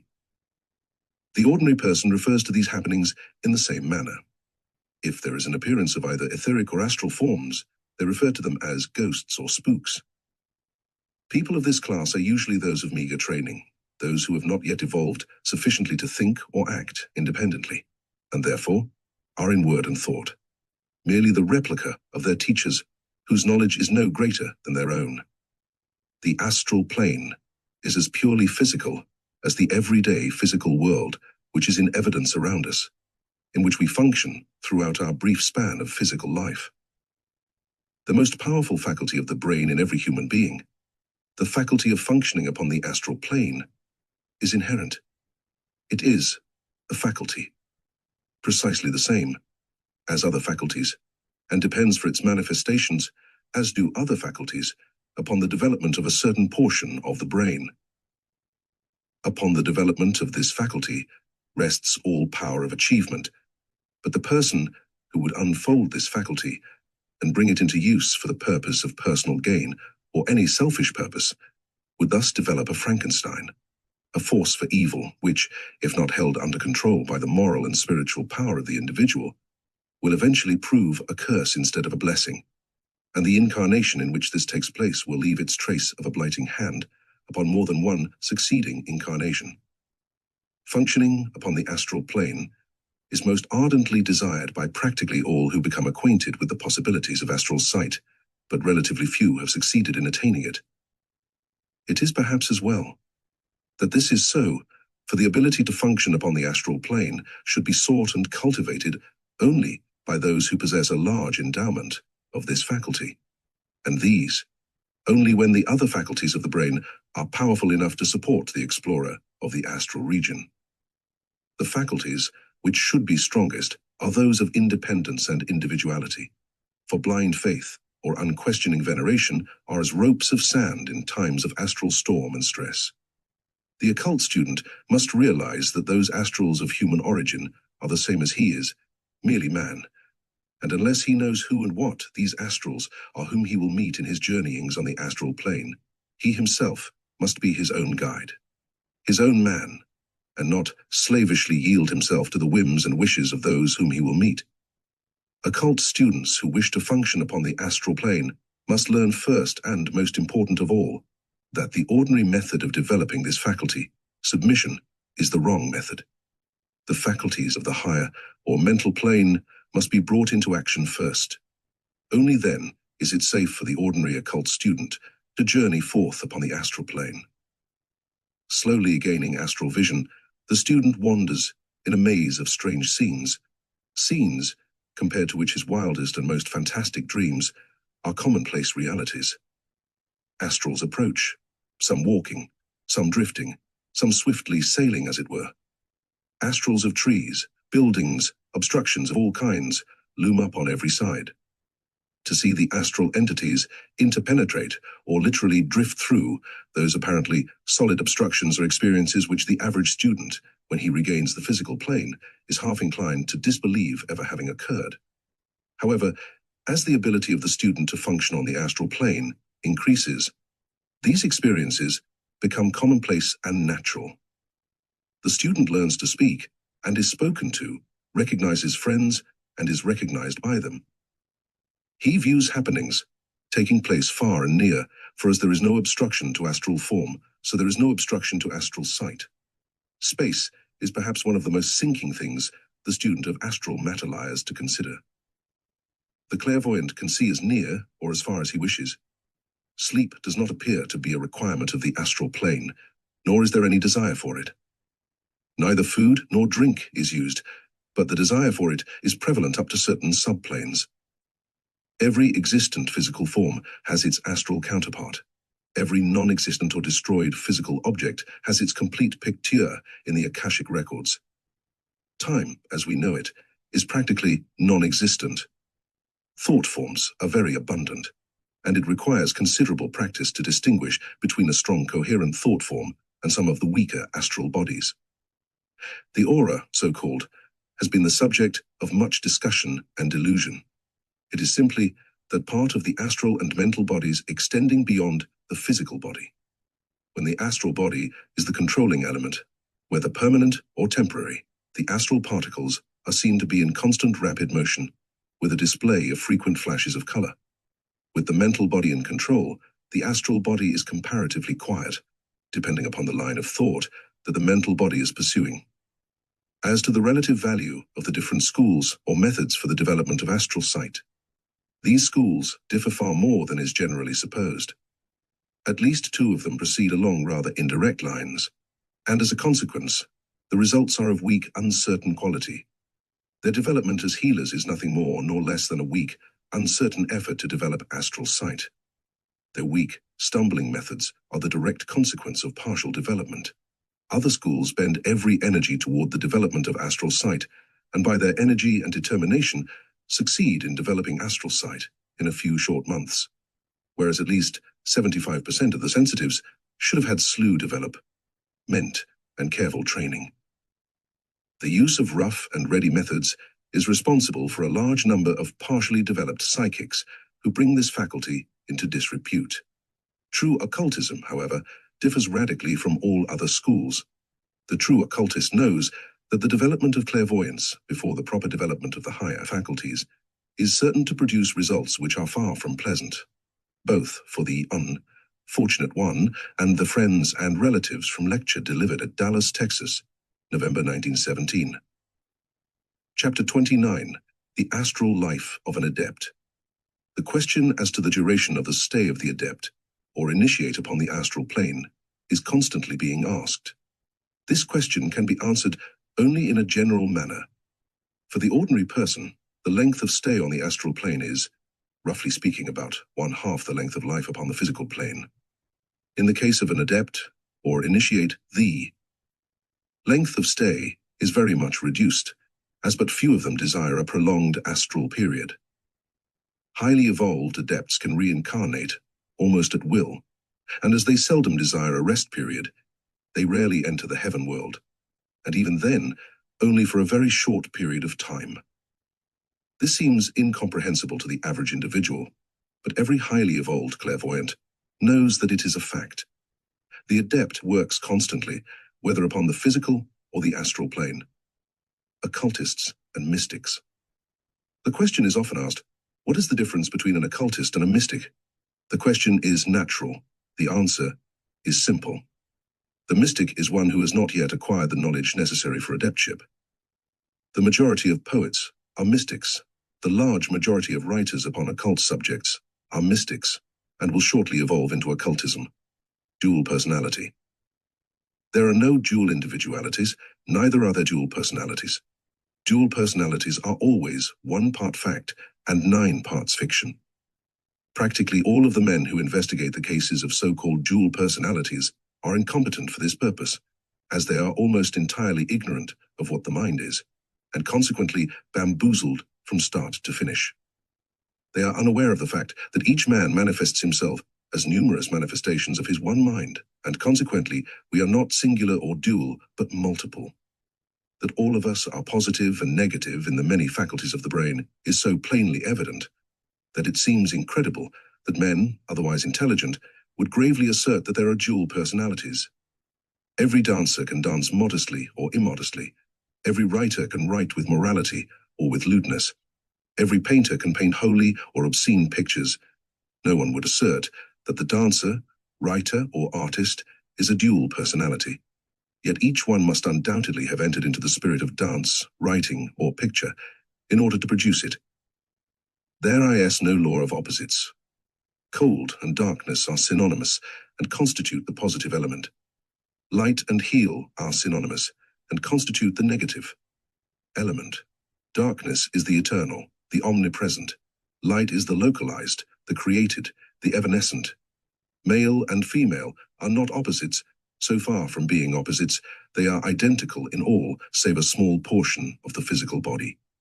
This small portion, instead of being opposite, is complementary. Courage, there is no such thing as instinctive fear. Fear is a positive function. Courage is a negative function. Courage negatives fear. Courage is a combination of numerous faculties of the brain. Parental, family, tribal, or national love, in addition to pride and acquisition, are in most cases the faculties which combine to form that which is called courage. Prana is the life force, nerve force, or as it is sometimes called, vital force. Just what it is we do not know, but it comes to us from the sun and can be seen as bright, golden-colored vibrations, soft, yet radiant. It resembles to some extent the golden matter of the mental plane. Its special organ of absorption is the etheric spleen, but it is absorbed to some extent by the entire etheric body. Its special organ of distribution in the physical body is the solar plexus, and it is distributed through the entire physical body by means of the sympathetic or vasomotor nerves. The solar plexus is the first organ of the body to evince symptoms of disease, and is the one that should be examined by the clairvoyant who wishes to heal properly. Astrology is a beautiful and most fascinating study, but at present, it cannot be termed a science, as it is of too diffuse and general a character. All religions are to some extent based upon astrology, as the symbolisms of all religions indicate. Phrenology is an exact science, but as in the case of most sciences, it is of a negative character. That is, it tells only what the faculties of the brain can do, but does not tell what the person will do. However, it is infallible in indicating precisely what the faculties of the brain are.